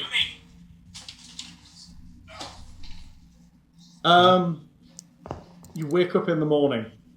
Breakfast, all of that business. Everyone is replenished, I believe. Yes. So technically you get back all of your hit points. Yes. You get back half of your hit dice, but as you've only got 1, you get back 1. Does it specifically say that? Yeah. Well, it doesn't say. It says you get back 50% of your maximum. The rule is always round down. That seems kind of sucky for a level 1 character, because they'd never get back their hit dice. Indeed. I'm going to rule that level 1 characters get back their hit dice. Because otherwise it would suck to be a level 1 character. And in addition, as you've rested and dealt with those last goblins, you have enough experience to level. Woo! Because they were worth 50 XP each, which gives you 30 XP on top of what you had last time, which I believe breaks 300. I think it hits 300 exactly. There you go. You have leveled. Congratulations, you're level 2. You can level now real quick because it's not going to take all that long. Everybody ready to level? Sorry? Everybody ready for leveling? Yes. Shall we take the cleric first? Cleric? I don't think he's there. Is the cleric wandered off? Alright. Who's next? Fighter. Yes. You get 1d10 plus constitution modifier hit points. I'll just take the 6, thank you. Okay, or you can take your average rounded up. So you're taking the 6 plus your con mod. Why would you not take that? Well, It's not even average with the 0.5. It's rounded up. It's better than average. You're right. This is the accountant talking. Yeah. Okay, you also get action surge 1 use at this level. Woo! Which gives you... You may push yourself beyond normal limits for a moment. On your turn, you can take 1 additional action on top of your regular action and possible bonus action. Once you use this feature, you must finish a short or long rest in order to use it again. So basically you get an extra attack once per No, rest it's an extra period. action. I could do whatever I want with it. True, it's an extra something. Which is kind of nice. Alright, that's it basically for you, I think. Yep. Okay, rogues. Yes. Alright, you have options for hit points. You Hold can on. either- You have a dog. Are rogues ready? Yes. The rogues can either roll 1d8 plus their con, or they can take 5 as a flat number of hit points plus their con. Technically, Lockhart is correct. 5 is above average for what you'd roll. So it's up to you. Well, D8 plus my con. My con is 3. Or you take 5 plus your con, which just gives you a flat 8. Yeah, but the lowest I'm going to get is only 4. True. I think I'd roll it. Okay, roll it. I'm back. Hello. Hello. We're leveling. Oh, okay. Okay, Puppy roll me had the stepped on a needle. What? Oh, Puppy had stepped on a needle and had to go help. Dude. Poor puppy. You bad people leaving needles around. That's still 5. 5. That's fine. Could have been 8. Yeah, exactly. Guybrush. With my rolling abilities being what they are, Yes. I think I'm gonna take the 5 plus 2. Okay, good enough. You take 7. Okay, rogues. 5 plus 2. You also get the cunning action ability.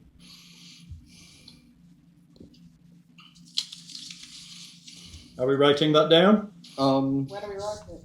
It goes in features and abilities. I think it's on the back of your sheet. There's also features and traits on the front of the sheet. Oh yeah, maybe it's on the front. Yeah. Starting at level 2, your quick thinking and agility allow you to move and act quickly. You can take a bonus action on each of your turns in combat. This action can be used only to take the dash, disengage, or hide actions. So I didn't even hear what this is called. Cunning action. Basically, it lets you, on every turn, either dash, disengage, or hide. It actually makes it really good for Nick, because it means he could disengage and shoot, which means he can run backwards like an archer's supposed to. Or alternatively, run through them to get behind enemies. Yep, that's also possible. And also, would that also coincide with my Mask of the Wild? What does it do? For it's what allows me to do the light hiding or whatever. Oh yeah, you can hide with only like light natural stuff around you, right? Yeah. Yeah, so you can like, oh look, there's a heavy rain, I vanish into it. Yeah, that's fine, you can still hide in that stuff. So what it means you can do is technically you can step behind a bush and hide, and then jump out and surprise someone next round. Or shoot from the bush. so I probably would have been less murdered by that goblin. Maybe. There were rocks around, but there wasn't much what you consider light, natural cover. No, the original one. Oh, yeah, maybe. Murdered me. Okay, so, wizard. Yes. You get one additional... You get an arcane tradition, which unfortunately has to be evocation, because we have no others. Right. So sorry about that. Let's start with the basics here. Okay. Arcane tradition. I was going to say hit points. Oh yeah, let's do hit points. So you can either have 1d6 plus your con, or you can take 4 plus your con. Yeah. Up to you. It's up to you, but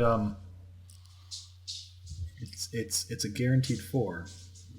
It's guaranteed 4. Or roll on a d6. Well, it's 4 more points than... Plus your con modifier. Okay. So, you're rolling? Do it. So, sorry, I should say it's a guaranteed 6 or a 1d6 plus con. So it's a guaranteed 6 or a 2 Or 3 to 8. 3 to an 8, yeah.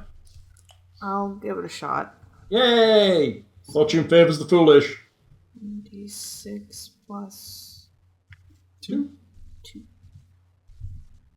Boom. It's a 4. Yeah. Total of 4. Hey, it could be worse. Like you told me. Okay, so... Okay, so also remember to increase your amount of hit dice. You now Yes, have everybody's hit dice now goes up to 2d whatever they've got. So all the rogues can now have 2d8, which means when you short rest, technically you can generate 2d8 hit points instead of 1d8. Or you can divvy them Put out. over 2 rests. Yeah, or you can do 1 and then a rest again. Okay, so yeah, we have 2d8, and then it can either be used as 2d8 or 2 1d8. Correct. Okay. Then you roll the d8s individually, so when you do a short rest, you'll roll the first one, and if you want to roll the second one, you can. Okay, so regardless, we don't have to choose until we've rolled the first one. Correct. Oh, good to know.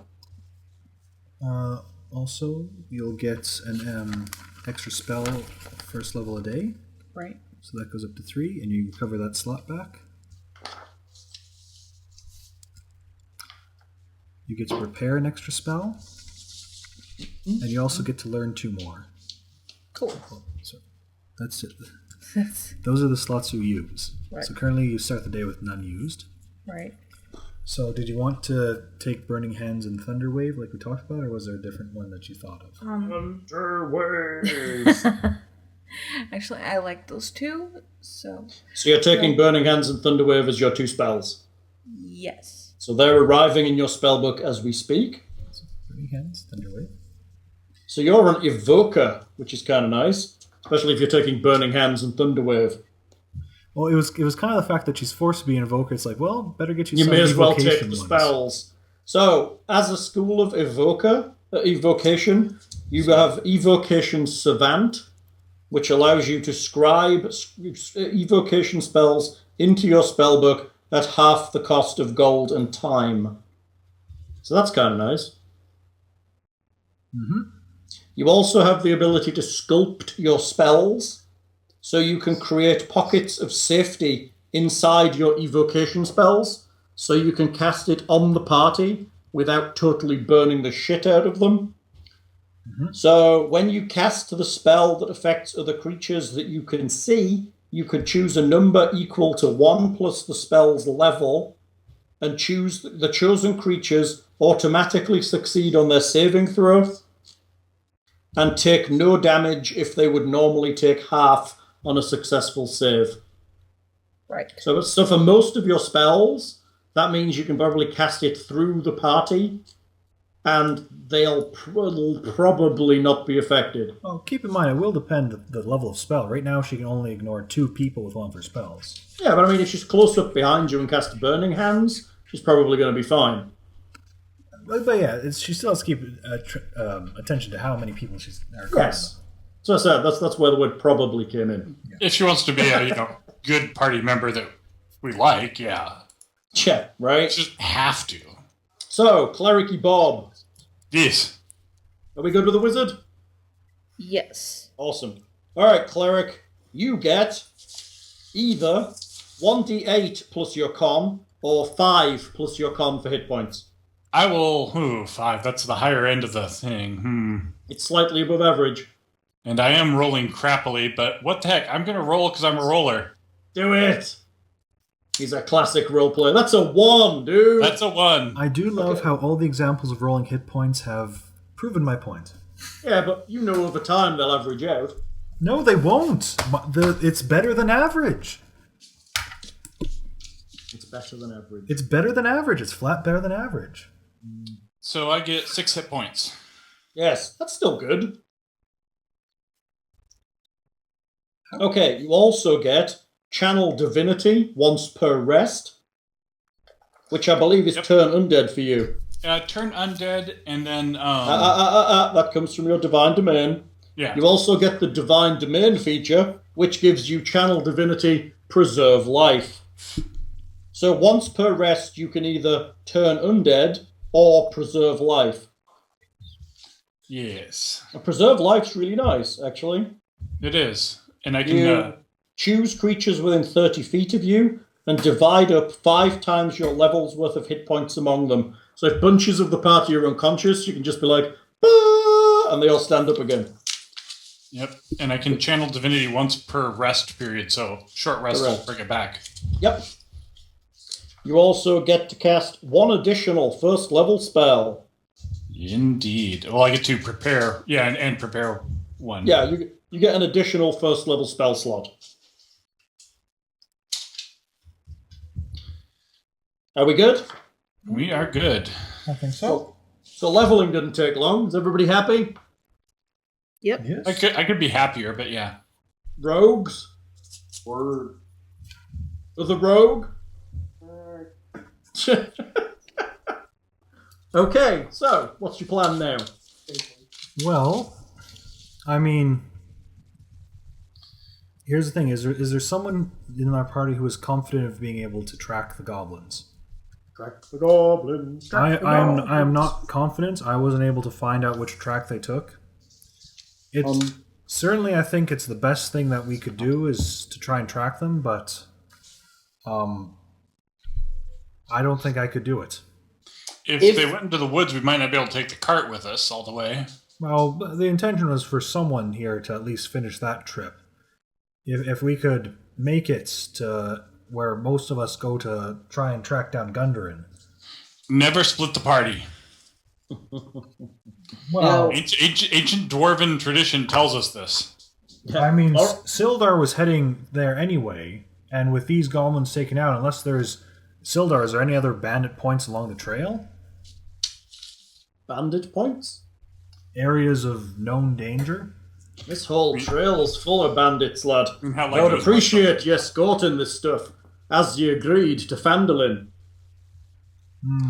Only True, twice but a day. I'll pay you an extra 50 gold if you get me there safe and sound. I ain't got it on me right now, but I can get it sorted out when I get down there and get a loan.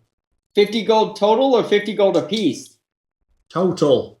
Aw, you're no fun. No, I'm not fun. Been a hard time. Almost got eaten by goblins. Yeah, which we saved you from. Just saying, you know. Guy. Just take it easy on the man. He's been through an ordeal. But nevertheless, Sildar, I understand that, but I'm sure Gundren might understand if we chose to try and save his life over transporting his goods. He's a dwarf. He'd like us to honor our commitments. I agree with what you're saying, but you could go stomping through those woods. Apparently, King whatever the hell he's called, name that escapes me. I'm surprised you call him king at all. He's just a goblin. Well, yes, but they're calling him King Groll. Apparently, he's head of the Cragmore goblins, and there's quite a lot of them in this area. So I wouldn't be surprised if his castle's not crawling with them. Now, all the more reason to try and save Gundren before he reaches the castle, but like I said, unless there's someone else who thinks they're a better tracker. I Lindsay has +4 to survival. I have +3. I have +4. Party's full of better trackers. It's a wisdom skill. True. Well, I wonder. Lindsay, where are you sitting? Right next to Nick. Okay, just checking. Hi. Just how Nick read your character sheet. Oh, I found Well, I it. could try for curiosity's sake. I vote that we honor our commitment, escort the guy, and then come back for... I don't mean to be a problem, but if I take it alone, I'm going to get ambushed for sure. I mean, if 1 or 2 of you want to come with me and 3 of you track out for the castle, that'll be fine and we can meet you in Phandelver later. But I'd be careful out there. I'll go with him. I'll go with him. I'd rather not split the party. I mean, again, unless there's a volunteer, Rodrick is saying to head back to the town as well. You guys have told me your stats. Roderick's asking, is there anyone else who wants to track this? No. Well, I didn't see you track, so I don't know if I'm better than you, so I'm, You can't tell because he basically looks at stuff. I also didn't hear that talk about a map while I was unconscious. Do we have a map? We don't really have a map, do we? No. Well, since I wasn't fully listening, I couldn't tell if he said he took out the map or if the other guy took out the map out of the... Oh, no, well, that was the first thing that they took a map that Gundren had, but I imagine that was shipped off with the items. Aye, it was, lad. It were a map showing the secret location of Wave Echo Cave. Goblins took it when they kidnapped him. I think Clark sent it up to the chief of the Cragmores at a place called Cragmore Castle. Wave Echo Cave? Wave Echo Cave, aye. Supposed to be full of magic and riches around these parts, they say. Did Gundren show the map to you? No, he was very cautious. It were really him and his brothers, Gundren, Tharden, and Nunduro. They located the entrance to the cave. Supposedly, Phandelver's pact stated that it were full of riches and some kind of forge that made magical weapons. Sorry, who's this Phandelver's... What was this Phandelver's pack you're talking about? So, way back when, and to be honest, I don't really know the whole story. It was more about... It's a dwarf thing, really. So, they say, from what Gundren told me, that 500 years ago, clans of dwarves and gnomes made an agreement known as the Phandelver's Pact, by which they would share this very rich mine and wondrous cave called Wave Echo Cave. It was rich in minerals, they say, but it also contained great magic. Now, some human spellcasters allied themselves and started to develop their magic and bind it in to a great forge called the Forge of Spells. Magic items were crafted there.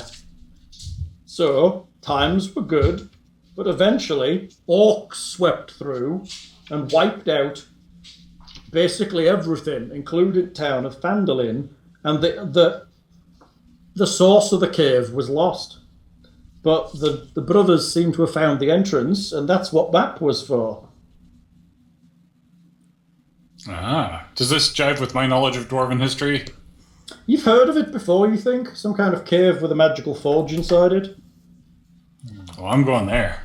And you heard that it was somewhere near the town of Phandelver, and it was the town that all the miners used to live in, but no one's been able to find the entrance to the cave in a very long time. Is Nunduro in Phandelver? You what? Is Nunduro Rockseeker in Phandelver? I don't know. I was only supposed to get Gundren there. He would take, I say, he was very cautious with his plans. He didn't tell me much other than guard that map, basically, which I did a terrible job of, it seems. And I feel kind of bad. So, You're only human. Ha! I like that. That's funny. Well, I guess we really don't have much choice then. Best to go to Phandelver here and then decide what we can do for Gundren. Best if we be honoring our commitments anyways. I did hear the goblins talking about somebody called the Black Spider. Seemed to be someone who was sending word from somewhere. I don't know what contact it was, but it was definitely him that set up the ambush. Or at least told the goblins to do it. We've heard that too. Did it sound like they were looking for you specifically, like they knew about the map, or... Yeah, they knew what they were looking for. Look, there's his map case lying on the road. They went straight for it. Pick up the map case. Well, I mean... Champagne! Unless there's anything else, I think we'll start driving the oxen toward Phandelver. Okay. I need to get there. Me contact there. I haven't heard from him in a while. Who's your contact there? Iano Albrecht.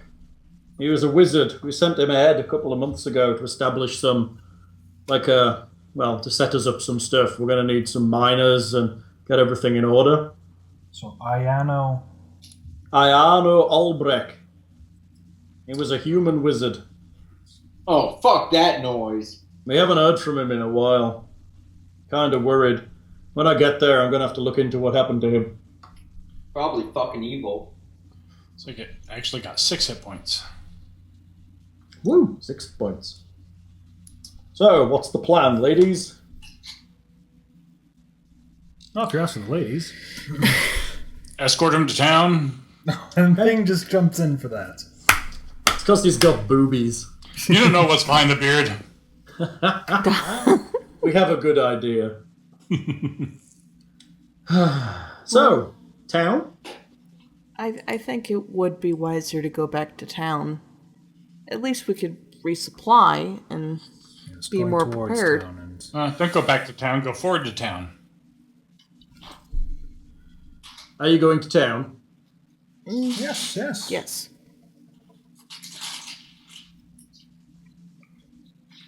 Welcome to Phandelver. Hal, are you going to turn off the turn order thing anytime soon? Oh yeah, I could do that. I forgot you could still see it. Oof. Has it I gone? need to go to the Yep. washroom real quick. Very good. Okay, so this is Phandelver. I left the arrows on it so you could see, because most of the buildings are pretty obvious, I feel. Harbin Wester. Okay, I have a description for you. The rest of your trip is reasonably simple. You head along the Tribor Trail, and then bear south again towards the town of Phandelver in the hills. Head towards the mountains. The rutted track emerges from a wooded hillside, and you catch your first glimpse of Phandelver. The town consists of 40 or 50 simple log buildings, some built on old fieldstone foundations. More old ruins, crumbling stone walls covered in ivy and briars surround the newer houses and shops, showing how this must have been a much larger town in centuries past. Most of the newer buildings are set on the sides of the cart track, which widens into a muddy main street of sorts as it climbs towards a ruined manor house on the hillside at the east side of town. Trasandara. As you approach, you see children playing on the town green and townsfolk tending to chores or running errands at shops. Many people look up as you approach, but all return to their business as you go by. How many children? Sildar, Sorry. what? Sorry. How many? Yes. Are you counting? Oh, just in the... Yes. Well, how many children do we see walking towards along our path? Playing. 6. Rodrick flicks 6 copper coins towards them and gives them a smile. Thank you, mister. You're getting who a smile? Children playing. Toss a copper each. Now- Give them a now little it's- smile. Now it's Rodrick Goblin Beater, paedophile. Yeah. Sildar seems to relax visibly. My friends, thank you for getting us here. Let us secure lodgings. I'm told the local inn is very quaint. Ah, quaint. Perhaps we should drop off the provisions first. Aye, if you prefer. I believe it's Barthen's provisions we need to be heading to. Yes. Do you know the building? I've never been here before. So do we have extra provisions we found in the cave, or was that all stuff that was on... The stuff you found has a lion embedded on it, like a blue lion. I suppose we, Sildar, what was the purpose of these provisions you brought with Gundren? You mean the ones that are in your cart? No, the ones with these lion seals. Were these not taken from you and Gundren? No! Oh no, we only had horses. That's a cart's load of stuff. Well, I mean, we have... I'm guessing that's a previous ambush. Ah. So it you're spoils coming the in war. What down did they this call them road again? here. You're Blue coming in lion? down this road here. Okay, down this road here from the The north. Tribor Trail? Yes, you're coming in from down there. Perhaps I'll ask one of the children then if they can point me to the building of Barthen's Provisions. Oh, mister! It's that one right there, that red one, just on the left. Thank you, child. Have a good day. You going to pay him off too? Assumingly it's one I already gave a coin to. Barthen's is a large building. It has a yard attached to it, and it seems to have many provisions hanging on the outside. Ropes and rations and bedrolls and backpacks. All kinds of supplies for outdoor type stuff. A bald man is sat on the front of the building in a chair, smoking a pipe. He is a bald human in his 50s. Barthen, I presume. Ah! You Begunders lads, I'll be guessing. Yep, that's us. We have a question for you, sir, before we drop the goods off here. Yes? What's the problem? I'll bring out one of the boxes with the lion seal on it. Aye. Do you know whose goods these are? I believe They're ours. they're from the Lion Shield Costa. They're just over there. It's another trading house. And they'll be happy to see some of their stuff back. I understand they were ambushed not that long ago. Shame. We happened to stumble across them. Out of curiosity, who does the cart exactly belong to? The cart and oxen. It's Gunders, as far as you're aware. Okay. Gundren. All right, thank you. But yes, if you'll sign a paper for the receipt of these goods and the payment, we'll help you unload them here. Aye, we can see to that. He wanders inside, comes back with it signed, and hands each of you 10 gold pieces. Woo. He then takes possession of the wagon and supplies. Whoa! I thought the wagon was Gundren's. Well, he's going to keep hold of it. Where else are you going to put the wagon?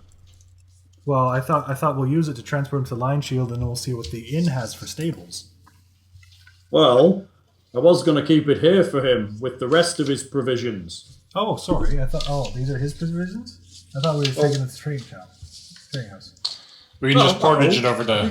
I'll let you take the lion stuff, Lion Shield Costa's things down there, but bring it back.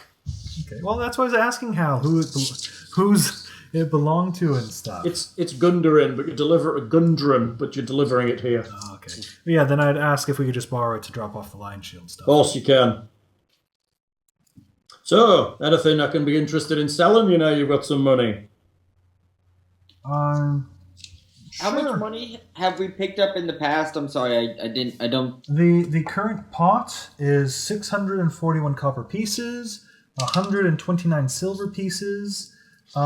We have a unappraised jade statuette of a frog with 2 tiny golden orbs for eyes, and then Marigold has 3 gold teeth, worth 1 gold piece each. No wonder you're tossing copper around like crazy. I know, right? We're so rich. No, those come off my sheet, not from the loot pile. How do you know I've got teeth? How do you know? I have the teeth. Unless someone else took them, that's who they were given to. Yes, exactly. How do you know I have them? I'm just stating that for the party inventory. Rodrick doesn't know this. Okay. I didn't tell anybody. What's the exchange? No, I'm not. I'm sorry. That was out of character. Reading down the party loot list. Okay. Do we want to split coinage? Have we gotten paid by Yes, we've gone. Oh, sorry. That was Not by- 10 gold. I know we got paid the 10 from Barthen. Barthen. Have we gotten paid from the human as well? No, but No. he said he didn't have it on him anyway. He needs to take out a loan to pay us that if he... Yes, has he taken that loan yet and paid us? No, he hasn't. All right. Well, Maybe he needs to get on that.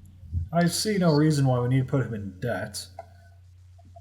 I want a longbow. I see a reason for it. If you need the gold, perhaps, but right now we're doing fairly good for money.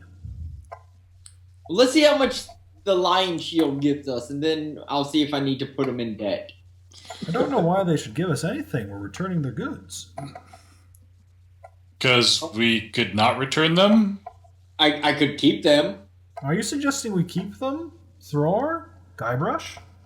I'm not suggesting. I'm saying that is. I'm sorry. Is finder's fee not a general thing that is? I suppose if they decide to, but nonetheless, I'm sure if you had something stolen from you, you'd want it given to you without demanding money from you. I just said let's see how much they're willing to give us. Yeah, we found them in a cave. We're under no obligation to give them back, but it would be the nice thing to do. Well, they do belong to them. They were stolen, Thror. They're labeled as their own property. We returned them safely. I'm just saying. The human said he would pay us extra. I'm not going to said debate the transitive properties of wealth. You said you don't think we should put him in debt, despite the fact yet. If he can have some time to deal with the money, we're in no present need of it. Where are you arguing? Are you arguing in front of Barthen? It sounds like we probably have started slightly down the path, maybe.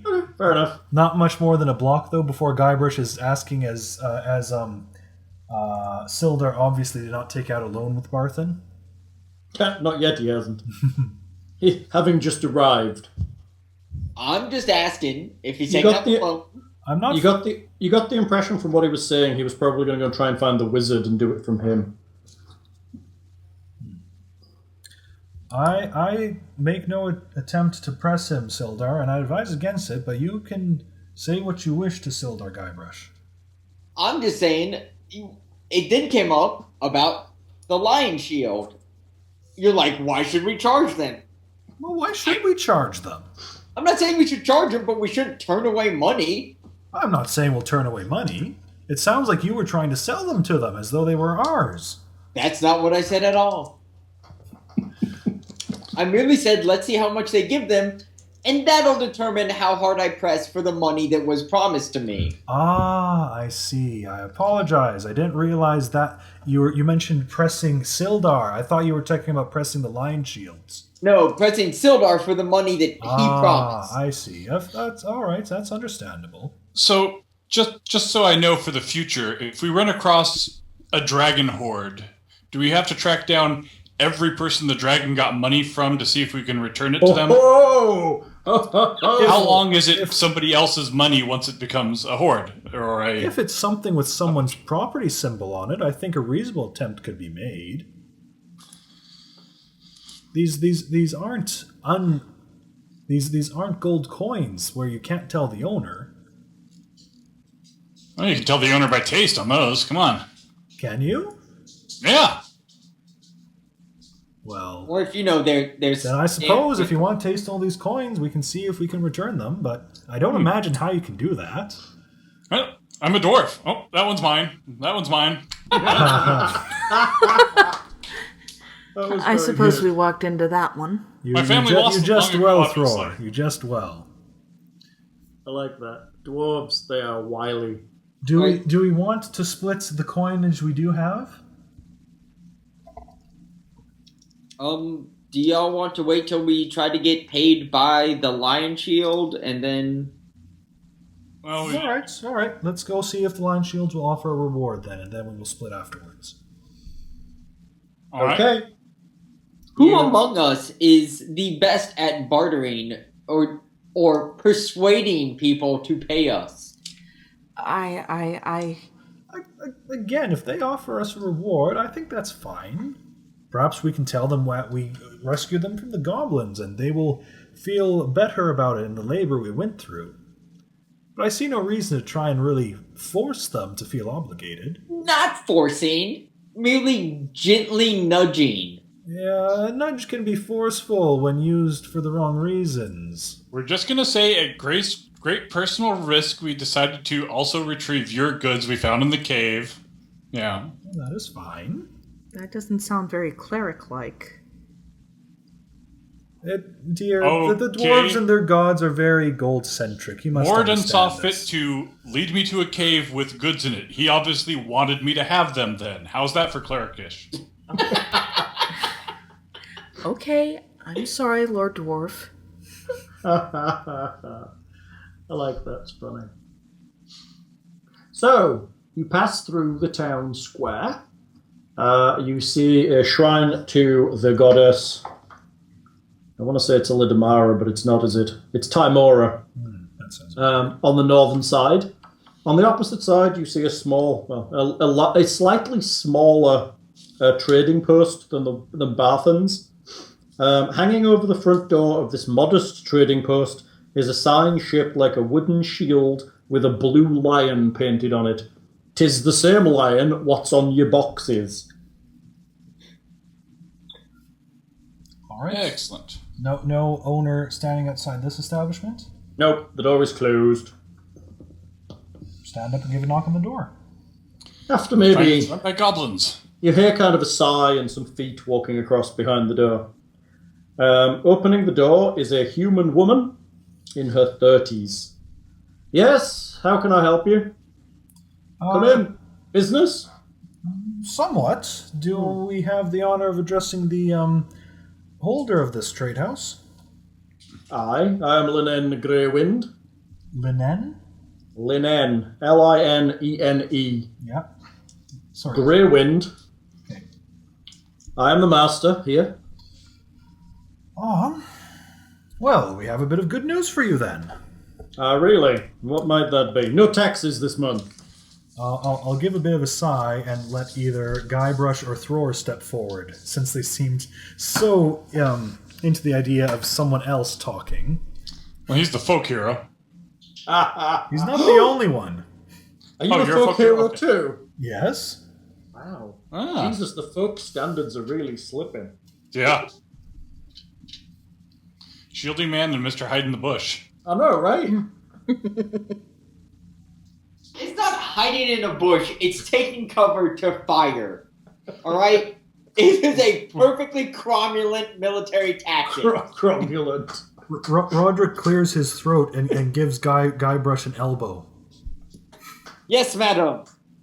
Through great peril, we have returned your goods. We bring them forth unto you, and know that you will surely do the right thing. Did you steal them? Did you ambush my caravan? No, we found them from a pack of goblins. Who we slaughtered to the last man. Where did you find them? That's not quite true, is it, Thror? Yeah, to the last man. Yeah, there was one. We left one man left. Oh, that's what I got you. He's going to start reproducing through masturbation. Like all goblins can. I know, it's scary. Parthenogenesis. So where did you find it? In a cave, what's down the road? You say there was goblins. That caravan was expected days ago. And one bugbear. I don't suppose you found any men with it, did you? Nope. Well, it's all good. Looks like most of it's here. That's very good of you to return it. If you could just kind of drop it off round the side in the yard, that would be very much appreciated. And then come on in. Rodrick will nod and begin helping to unload it. Dump, dump, dump. When you get in, she has a drink of wine waiting for you all. Sit, my friends. Thank you so much for delivering my goods. I'm sorry for my sharp tongue. Times are hard here. Oh, no, I sorry. Sorry. I missed the description. Is this a human woman? Yes, in her 30s. She's a little bit pinched and seems to be quite snappy and sharp. She closes the door after you all go inside. Can't be too careful these days. No, I certainly understand. I've taken to hearing that there's been quite the banditry problem along the Tribor Trail. Bandits on the trail, goblins in the woods, red brands in the town. Red brands? Yeah. Thugs. What thugs are these? Well, just be careful. There's a gang of thugs in town. They mostly hang out at the Sleeping Giant. Just be careful if you go there. It's at the east end of town. In fact, I'd recommend you don't go there at all. Are these the types of thugs that oppress those below them and take advantage? They're bullies. Nothing more. Just a gang of bullies and thugs. They take what they want. Sleeping Giant, is that a tavern of ill repute? It's a tap room. Surprised a town this size can support such a gang. Well, we've been squeezing for quite some time. Don't much care for bullies. No, don't much care at all. But you've got the same backgrounds, you two. That would be very funny. Different backgrounds, same goals. Tyrants be dicks, yo. Tyrants be dicks, yo. I saw that was greatly appreciated. Tyrants be dicks, yo. What? How many are in are in these red brands? I don't know how many. There always seems to be more. Are they from out of town or the youths of the city? I think mostly Town, sorry. They were I think they were originally from outside, but they've been recruiting locals of late. So, as reward for returning my goods, I would like to offer you this. And she pushes a wooden box across the table. Ooh, a box. Always wanted one of those. It's weighty, the box is. It jingles when you lift it. We thank you very kindly. In the wooden box, there are 50 gold pieces. Ooh, very kindly. Also, if I can help you in any way, I sell some gear in the back, mostly armor and weaponry, to those of good repute. I try not to sell to the thugs if I can help it. If we are in need of anything, I will certainly come to you. Good, thank you. I'll do you a fair deal. I'm sure you will. Thank you. Any longbows to your knowledge? I may have a longbow, yes. Sweet. Just out of curiosity. Yes. If something were to happen to these ruffians, what would the town's preferred method of justice be? Well, I guess it depends. Teaching them some kind of lesson wouldn't necessarily be a bad thing. Eh? I mean, although their leader is a little bit, as they say, maybe a little heavy-handed against people who attempt to rise up against the Red Brands. Are we talking about, like, teach them a lesson or teach them a lesson with extreme prejudice? Yeah, I don't think people would really mind either way. All right. Just breaking them apart might be good enough. I don't know.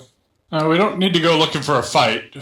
If you're interested in dealing with Although that kind of taproom sounds issue, good. you may want to talk to Darren Edemath. He keeps the orchard. I believe he used to wander this world seeking his fortune, as you do. Right. I believe he's been keeping an eye on the Red Brands for quite some time. You may have more information than I do. Edramath Orchard. Are we able to find him in town, or? He'll be over at the orchard if you head off to the west side. He's just behind the town green. Yes, I see. Side quest. Side quest! Her Cool. little question mark turns into an exclamation point. I Hearthstone home. What was that? How many wolf tongues do you have, Badge? Well, Oh, that's not enough. You need 25 wolf tongues, but not all wolves have them. I'll go through her house and break all her crockery looking for things, and she won't say a thing. That's right, she'll just stand there and look quite pleased that you're breaking all her crockery. Alright, so, Rodrick downs a glass of wine, gives a thanks, unless there's anything else we're talking about. She's happy to let you go. Is Sildar still with us at this point? Yes, unless you don't want him to be. He's I just thinking kind of figured he would have gone off by his own. thinking about heading off, but he wanted to deliver that stuff with you before he did. Alright. I'll go see if I can find my wizard colleague. I'll be back. How about we meet up at the inn? Sounds agreeable. Okay, it's the Stone Hill. I saw it on our way down. It's right opposite the shrine. I think I saw its sign. I'll see you in a bit. Hopefully I can find him. Okay. He heads off into town. Do we want to divvy the gold now? That'll work. Sure. Guybrush, are you willing to give Sildar some time to do the payment? Yeah. All right. So I'm assuming we've just outright split the 50 gold pieces we've been getting so far. So 20 gold to each. Yes. 20 gold to each for 50 gold? Well, we got Or 50 you're talking gold. to 2 batches of 50? Yeah, the 2 batches of 50.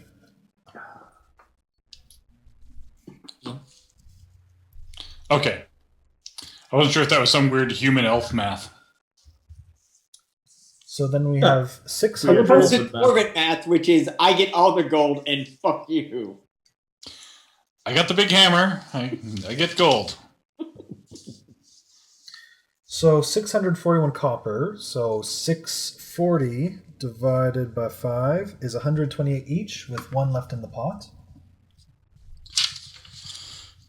How much was it? Sorry, 128? I said that right? Yeah, I just 20 copper, One- yeah. 128. Yes. Sorry. Copper pieces. Copper, yes.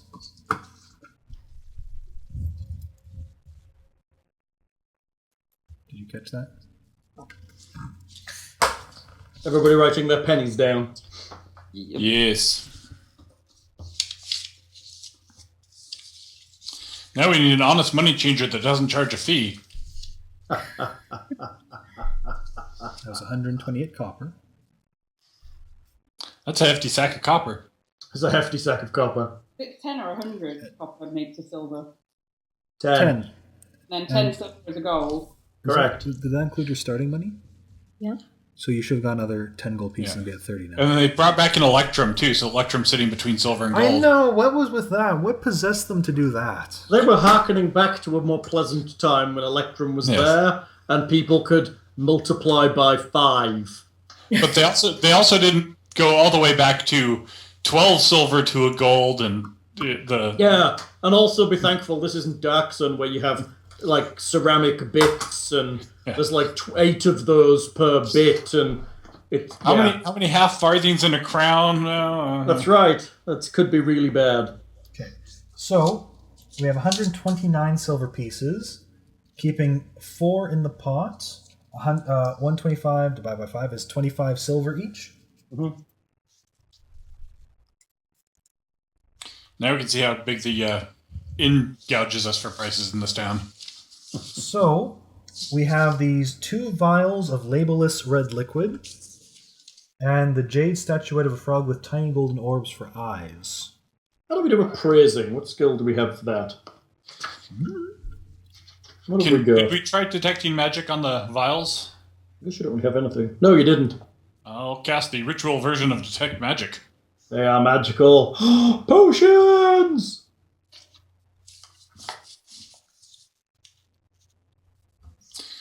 They don't look like nothing. I'll give you a copper apiece for it then. I like how unscrupulous you are. Oh, I got to build that orphanage one day. To make up for all the evil deeds you've done to get the money to build the orphanage. Yeah, it works. So, you want to key casting? They're definitely magical. I don't know if that gives us any. I don't know whether it gives you anything else either. I can't remember. New detect magic. What does it do? New detect magic. Oh. Okay, for the duration, you sense the presence of magic within 30 feet.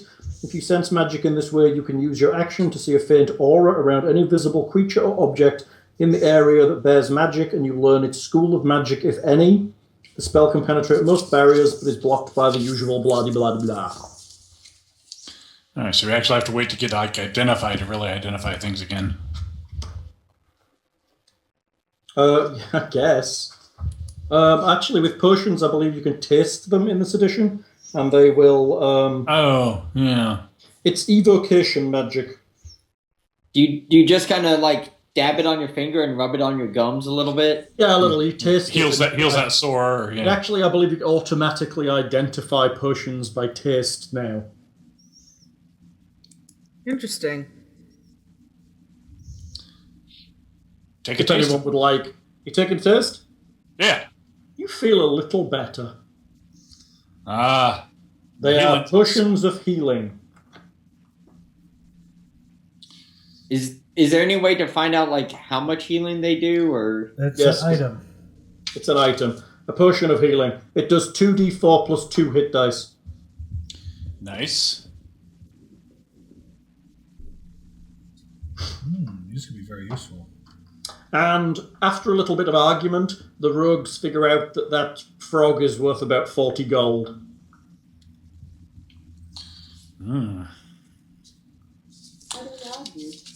Well, you have a bicker. But it's gold. It's got to be worth about this. Blah, blah, blah. Yay, blah, blah, blah.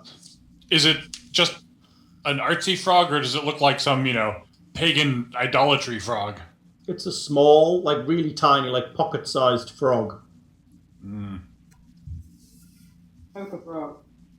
Yes. Got to catch them all. Poker frog. Poker Do you frog! wish to find a buyer for this frog? You could. Keeping it for sentimental reasons. yeah, let's sell it.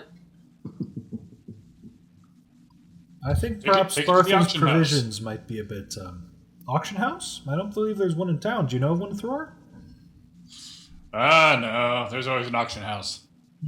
Yeah, that's because it's... Well, no, there's not. They're only in the major cities. You should know that. I was actually going to say, even calling this a town is fairly generous, isn't it?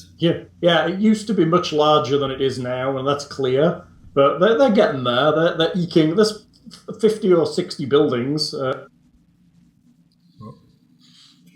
Well, miners lived here. I assume there's vast underground complexes we can't see where they hide their armies and stuff, Totally cut out there. Yeah, Oh. yeah, he did.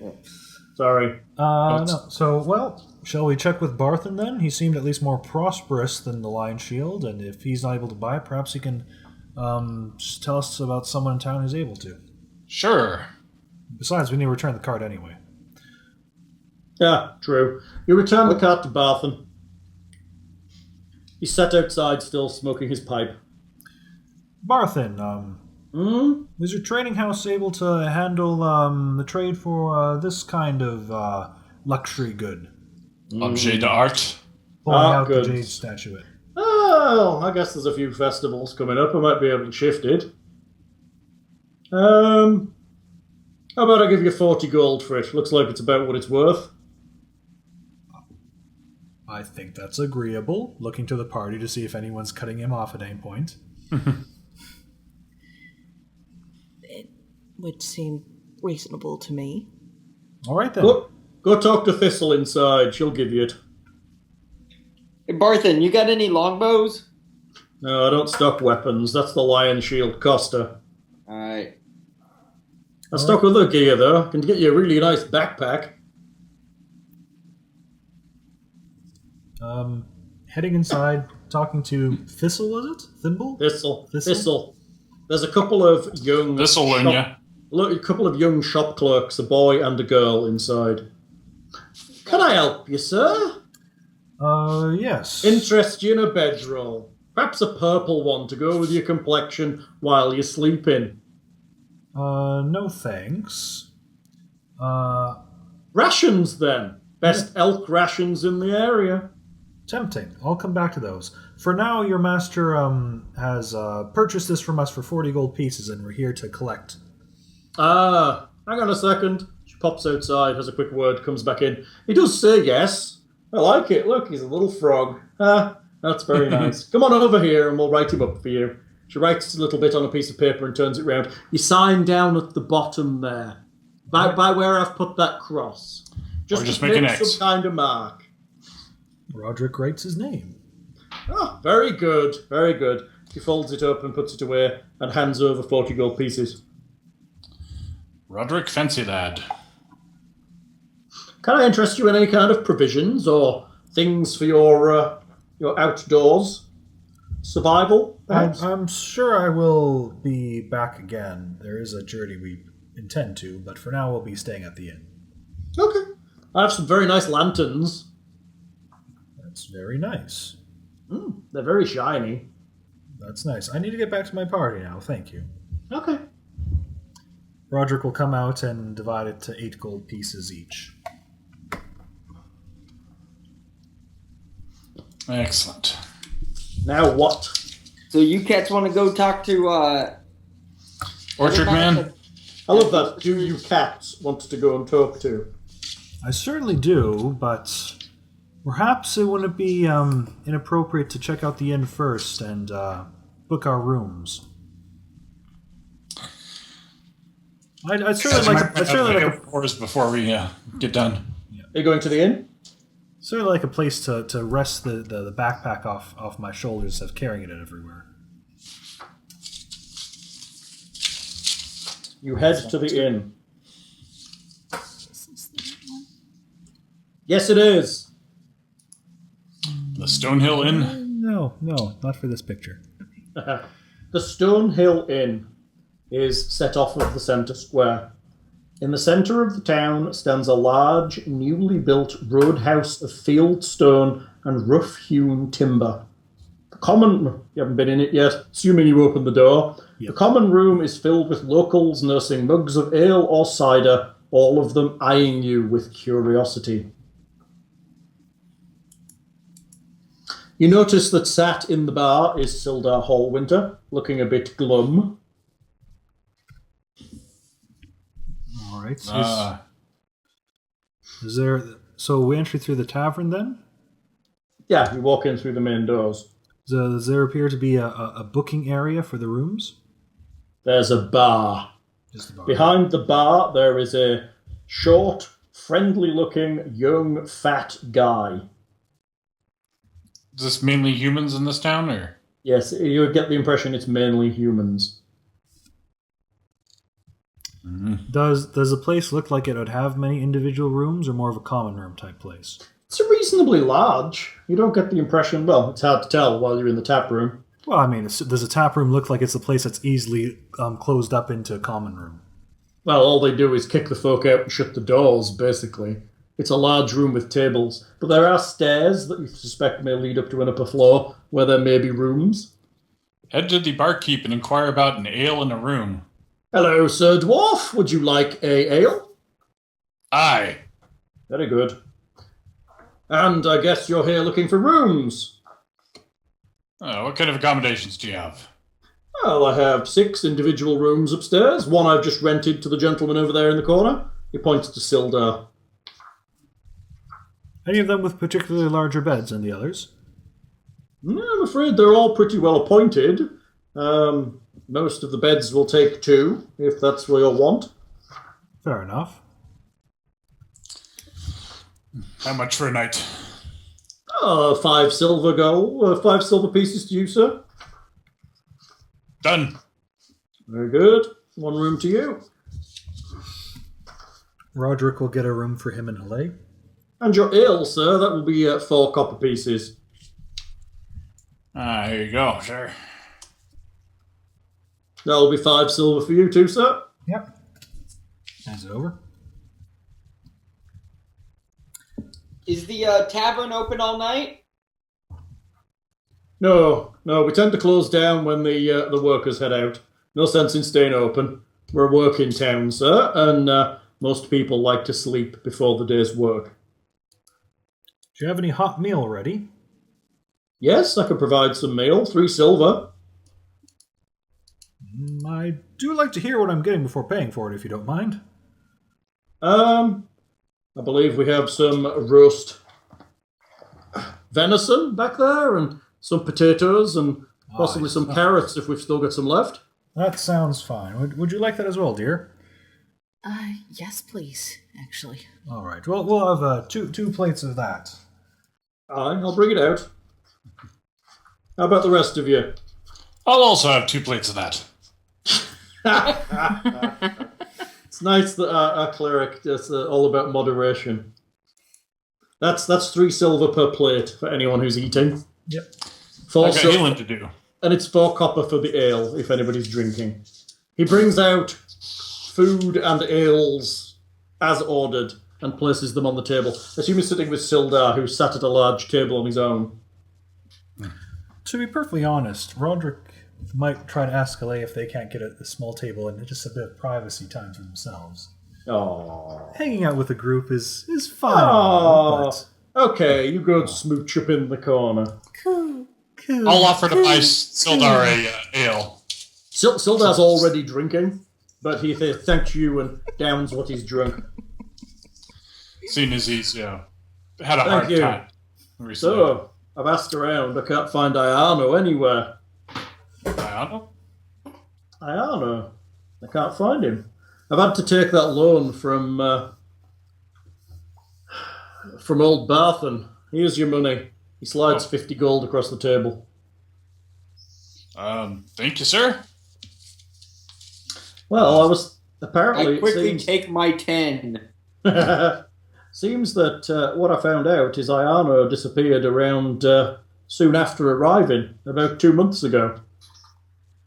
Well, from what I'm hearing, apparently he disappeared around Tresendar Manor.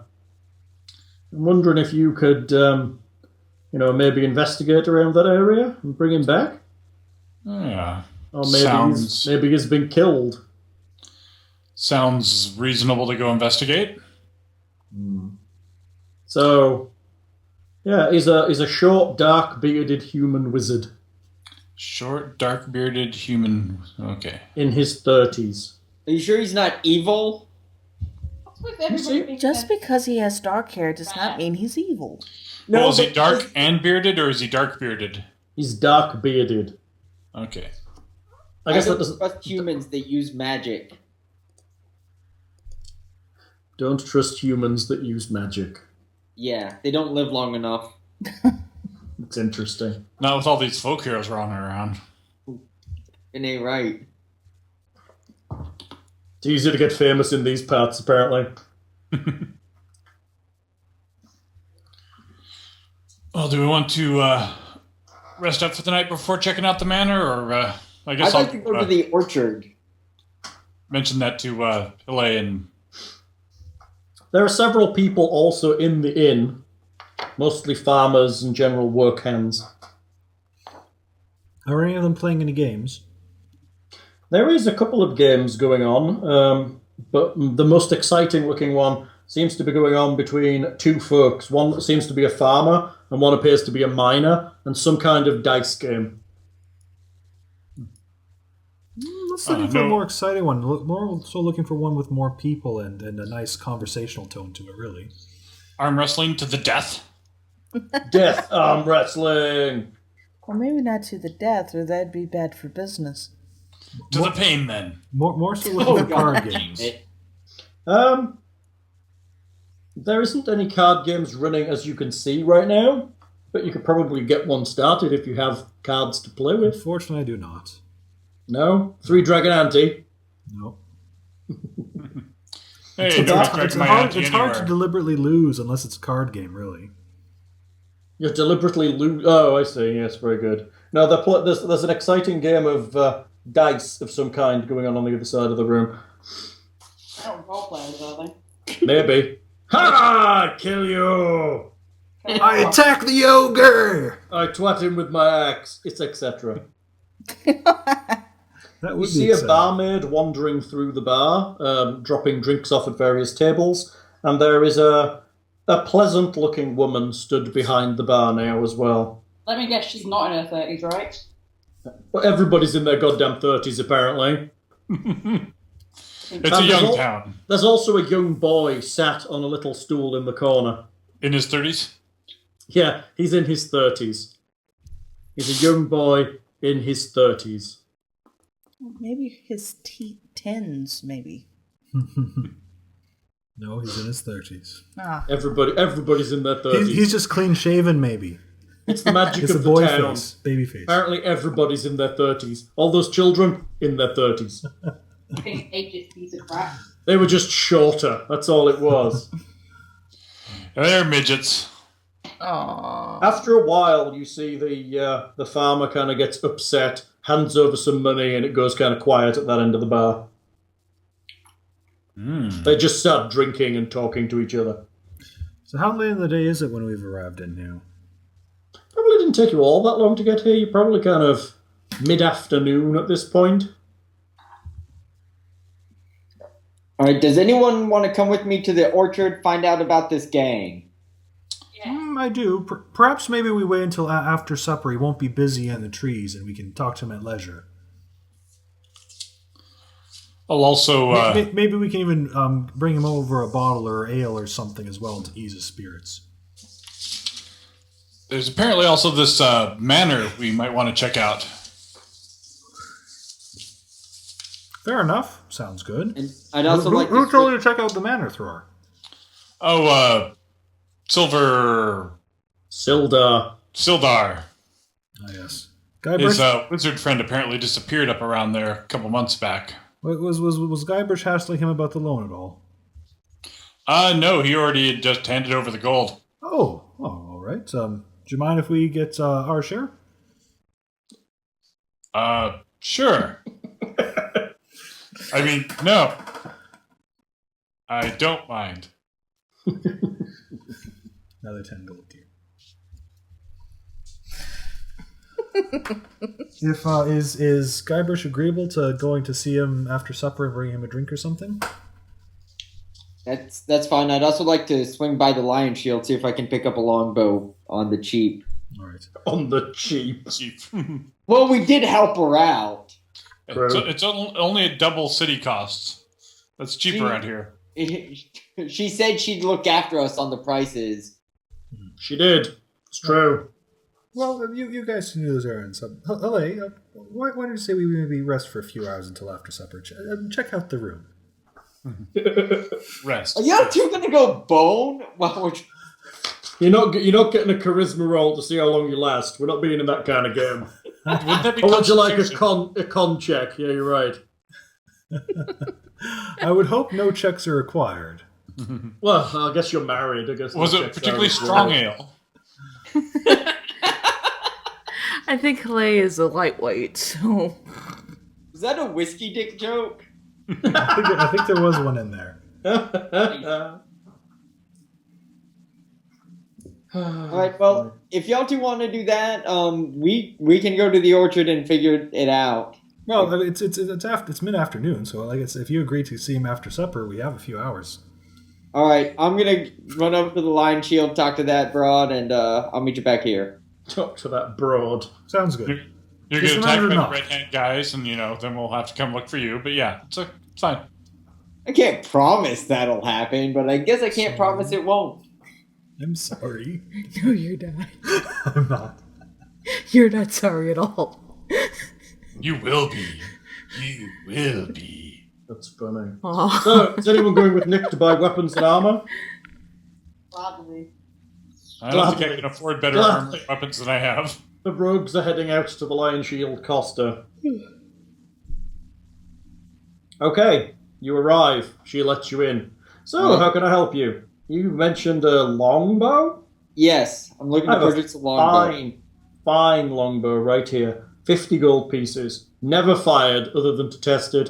Made by a master bowyer. Excellent quality. 50 gold pieces. That's This a little is- steep. That is the going rate for bows these days. Especially out here in the wilds. I mean, I understand that's the going rate. I was just hoping, you had kind of said you'd help us out with the prices. Oh, I see what you're saying. Now I've paid you for the services that you rendered for me. You expect additional favors. Well, He's a hero after all. all right. The best I can do, 45 gold. I can't go any lower. I can do 45. 45 it is. It's always good to help a folk hero. Now, if you want arrows with that. You have a longbow.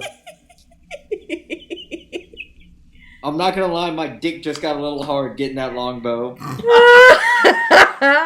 Linz, do you want anything from the weapons and armor categories? I thought you were just going to ask me to check Nick's lap, though. Linz, will you check to see if Nick got a little bit hard for me? Does he have a semi on? Not even. Is it mildly chubby down there? That might be a fully. I don't know. Sorry. Now Nick's got behind me. With his wee vegan ways. Linz, would you like to buy anything from this store? Yes, blindfold. A blindfold. Yeah.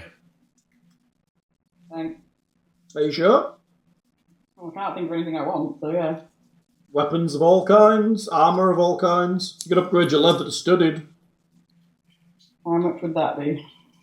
She'll do it for 40 gold for you. Talk her down. That is down. It should be 45. How much extra armor class will it give me? 1. Is it worth it? It's up to you. Admittedly, 1 is more of a bonus in this edition than others, but... Go on then. 40 gold. 40 gold. You now have studded leather. It's 12 plus your dex mod for armor class now. So your AC just went up by 1 to 17? 16. 16. It's currently Oh, 50. yeah. Oh, yeah, that's right. Your dex mod's only 4. It's good. Better than out. Yes. How much can I sell my previous armor for? She'll offer to pass it on to one of the guardsmen for you. Okay. Technically... Mm-hmm. Used adventuring equipment. Should be half cost when sold. Is it half cost? Yeah. As it's the weapons and armor used by monsters that are rarely in good enough condition to sell. Alright then, she'll give you 5 gold back for it. Cool. So should I go ahead and sell my short bow? No, you should keep it. Keep it? It's a weapon. Okay. But you don't really need to carry like extra armor around. No, keep it as a weapon. You might run out of longbow arrows. Yeah. I think within the system they're pretty much just the same as short bow arrows. But It's although, weird. They can be oddly specific about the strangest things, can't they? Yeah, you're right. They can. But I've been used to both. They really should be specific. I don't mind Electrum. It's a classic. I think we can leave Electrum alone. So, you guys have shopped. Thra, what are you doing? Avoiding the inn some more. Okay. Are you having a wander around? There's other interesting places. Just coming out of the Costa, you notice there's several interesting buildings around. Ah. There's a shrine across the way. There is what looks like a woodworker's shop. And just past that, there seems to be some kind of bustling exchange kind of looking place. I'll check out what bizarre god they have a shrine to. What bizarre god they have a shrine to. Pretty much humans. I think he said it was Timora. Yes, it is a small shrine dedicated to Timora. Inside the shrine is a young elven woman. Elven woman? Mm-hmm. I thought it was all humans here. Except for this elven woman. And a dog. Greeting, and a dog, yes, guarding the shrine. Greetings, brother. Greetings, sister. How is it? How is Moradin serving you these days? Oh, just fine and dandy. Gave me plenty of compatriots that need looking after and healing. Ah, very good. You're very lucky. Blessed be Timora. Sure. Can I help you with anything? Healing, perhaps? Oh, doing all right. Just getting the lay of the land since we just came into town.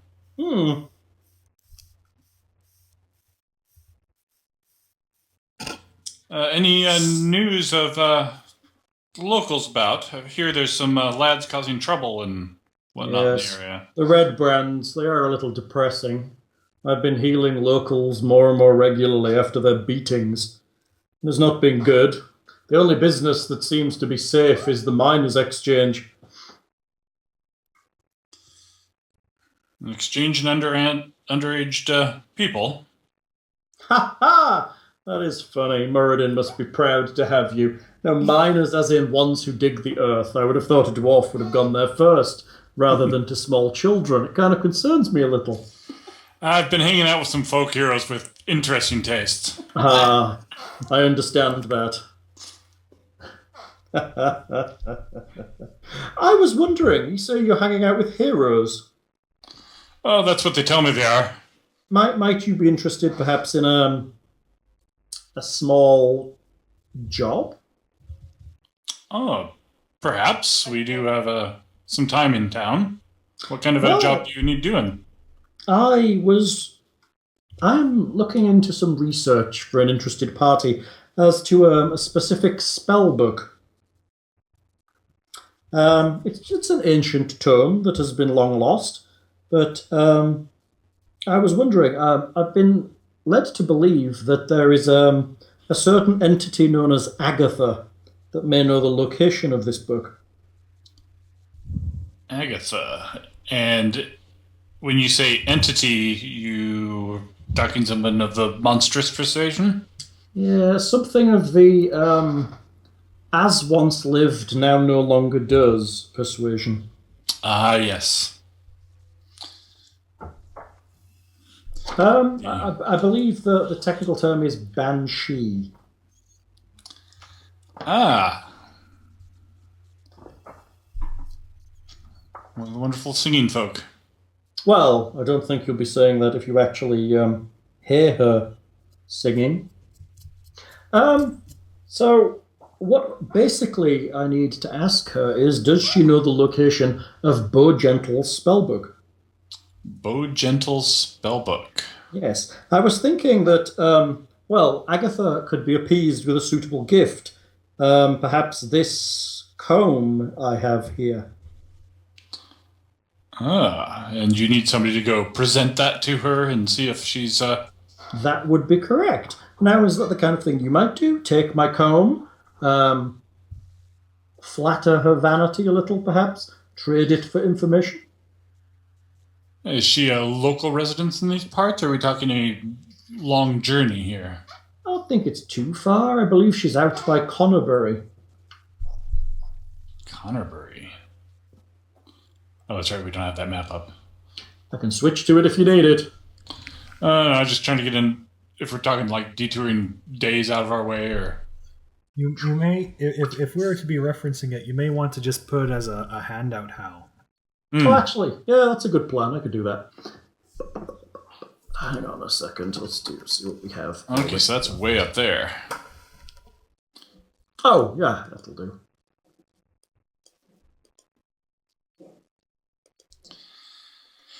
Is this immediately pressing? We do have some other...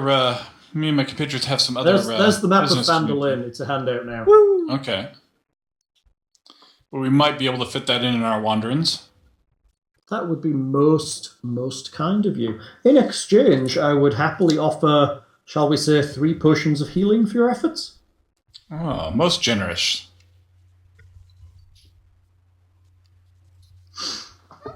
I appreciate your time. Would you be taking the comb now, or perhaps heading that way at some point? Yeah, I believe we're going to be heading up into that region before too long.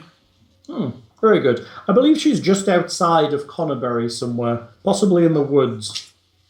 All right. If I can't deal with this in short order, I'll return the comb to you then. Thank you. I appreciate that. Blessings be with you. And with you. Things picked up a job for you.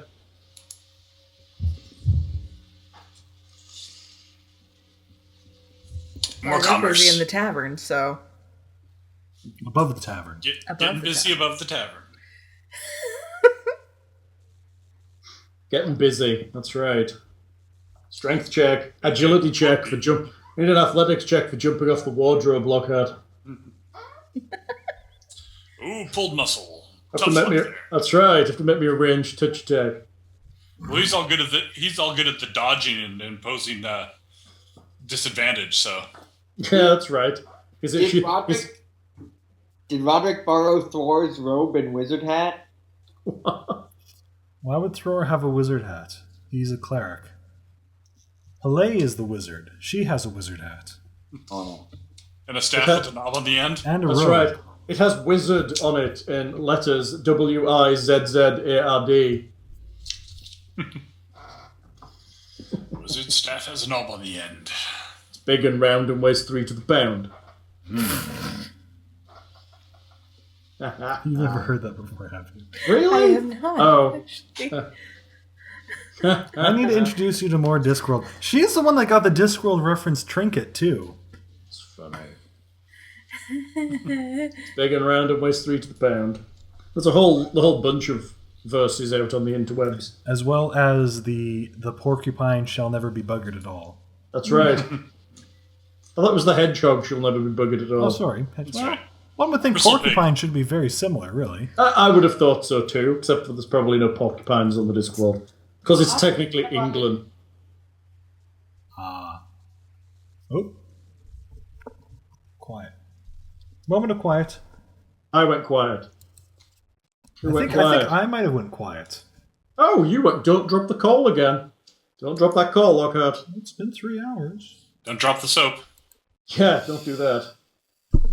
How's the recorder doing? Still recording? Yep. Good. How we doing? We good? Good. I don't know how much longer. We do have very early flight to catch tomorrow. Oh yeah, what time are you flying at? Are you going to? Oh, sorry. She has a flight to catch. I have to drive her Oh, there. I thought you were coming down to Texas. We could have had you drive down. It's only, 8 hours from up there? More a like short 2, trip. 3 days. Oh, no. If you flew, it's not too bad from, the Panhandle area. Yes. Yeah, not right now, no. It's only 8 hours or so, right? Lockhart needs money first. Yeah. Oh, Planes are expensive. yes, they are. You have to build your own. Yeah. Ingenuity, Lockhart. Out of moose So, and Do you want tree to go chat to the guy in the orchard first, or do you want to rap now?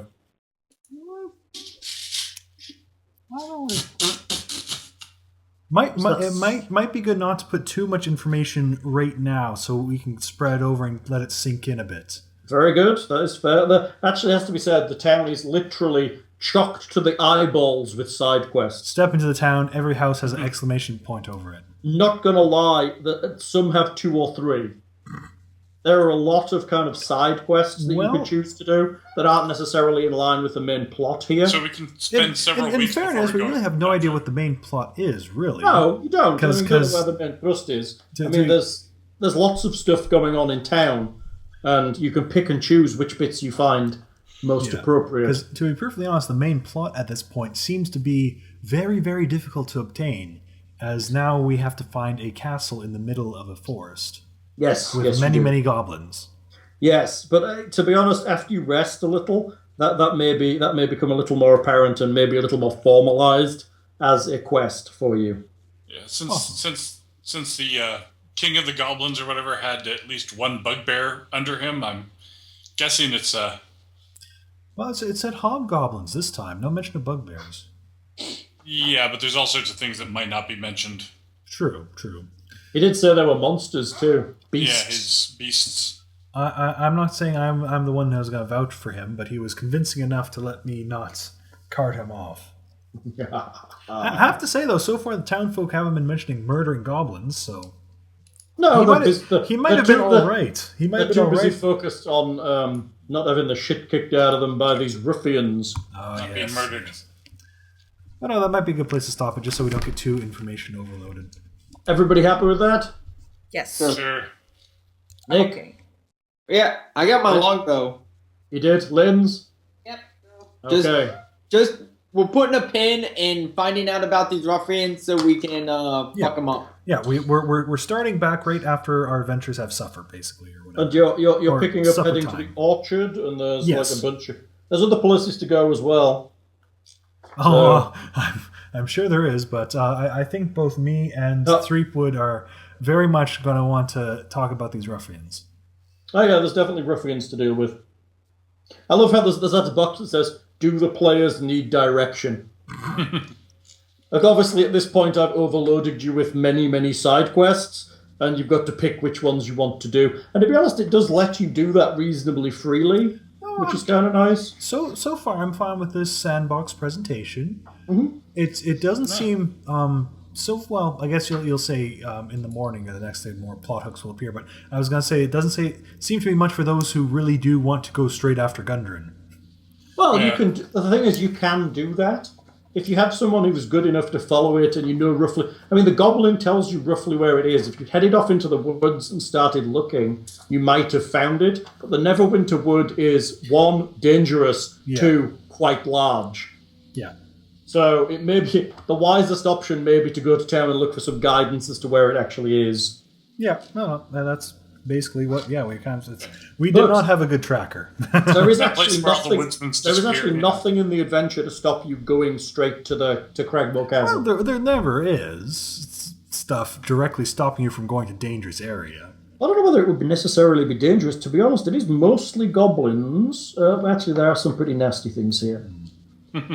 There are some nasty things here, but also mostly goblins. Oh, ow, that's nasty. But yeah, I think we're probably not going to head that way until we get a better bearing on where exactly we would head to. Yeah. Besides, bullies to deal with first. Right, Nick? Yeah, fuck Hell those yeah. bullies. Bullies, and then a missing spellcaster, and then a A banshee. Banshee. Do not be surprised if a bully gets kicked in the crotch. I was going to say that seems a very good way of leaving them alive, but giving them a good, not damaging them in any way that might inhibit them from being a efficient member of society or something like that. But a very good warning that you should not bully people. They can be efficient members of society without Beat names. them all down to 0 hit points and tie them up. Tie them up. What's it? Stocks? Yeah, Hillary. you might need quite a few stocks. Might need quite a few stocks. Well, if there's a little stable barn or something we can keep them in, then we just take turns until they've learned their lesson. There's actually the Townmaster's Hall, which actually has a small jail underneath it. Ooh, we need to learn. So I about might that. have to use my You special haven't, green you hair- haven't been there yet, but Sildar intends to go there tomorrow. But I think that sounds reasonable. Work them through a day or two in the stocks naked for the townspeople to get their just desserts on them, and It's like some splintery broom handles lying around. And the occasional shocking grasp. perhaps something a bit stronger for the leaders of it. But Like a club? we'll Splintery, figure it out, right, Nick? splintery broom handles with some back pointing nails. I will say though, I'm not promising right now that some of them won't be killed. You can never promise Well, that. I mean, technically we can't. We pretty much Well, can. surprisingly, in this system, you can actually promise that. Well, unless you do massive damage over their. No, the player always gets to choose when you go to zero. When you knock them to 0. Whether you actually do or not actually kill them. And there's no way. The massive damage is very difficult. It That's- is pretty difficult. You pretty much have to be like level 1 to die to massive damage, it seems. Oh, to be honest, how much better have you got at hitting stuff right now? I haven't None. gotten any better at hitting stuff. No one has got any better at hitting stuff. Yeah. And you won't until your stats go up and your proficiency bonus goes up. Yeah, and everybody's on the same proficiency bonus track, so. Yeah, I think that's kind of interesting. I So you think- all kind of get the same fighteriness. Yes, I but think that right being now I could possibly do 26 damage on an attack If you criticaled, if I Sneak. criticaled and sneak attack. that's And pretty max good. out everything, yeah. But rogues will get their sneak attack dice for damage pretty quickly.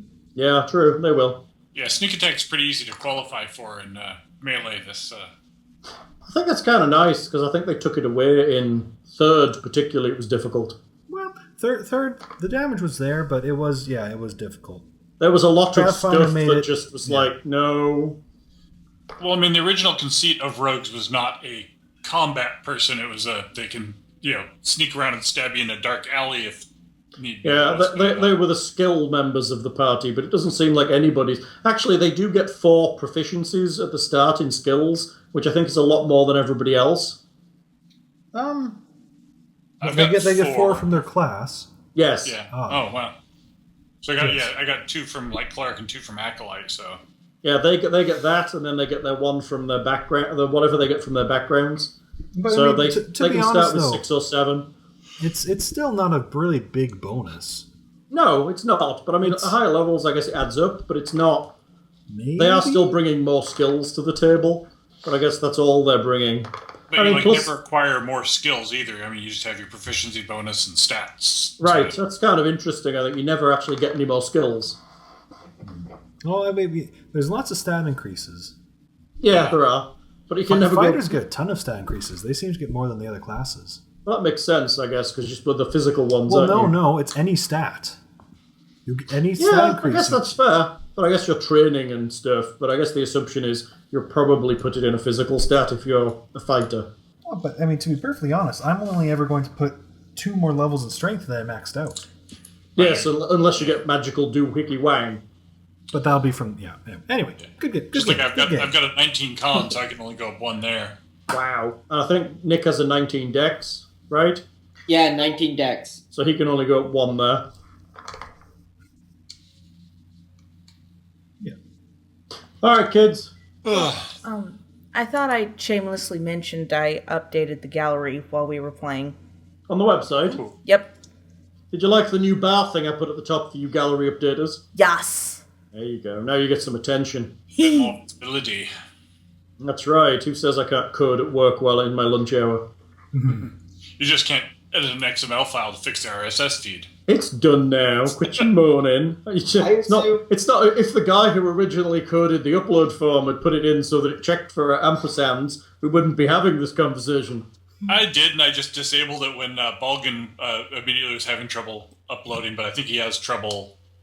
Yes, I think he has. He may have the Bulgin error. You know, Hal tends to do a lot of things on his lunch hour. I think this on my lunch hour needs air quotes as well. And that is fair. On my lunch hour does move throughout the day. On my lunch hour or when I'm not really doing anything. Well, I'm always doing something. It's just that whether I can be bothered to focus upon it or whether I can divert a portion of my vast intellect to also changing things on the website. Yeah, my lunch hour is kind of at whenever I don't have meetings and. Yeah. Since I think we're going to get people tuning out anyway, shall we cut the recording here? Yes, sir. Say goodbye, all. Bye. Bye, Internet.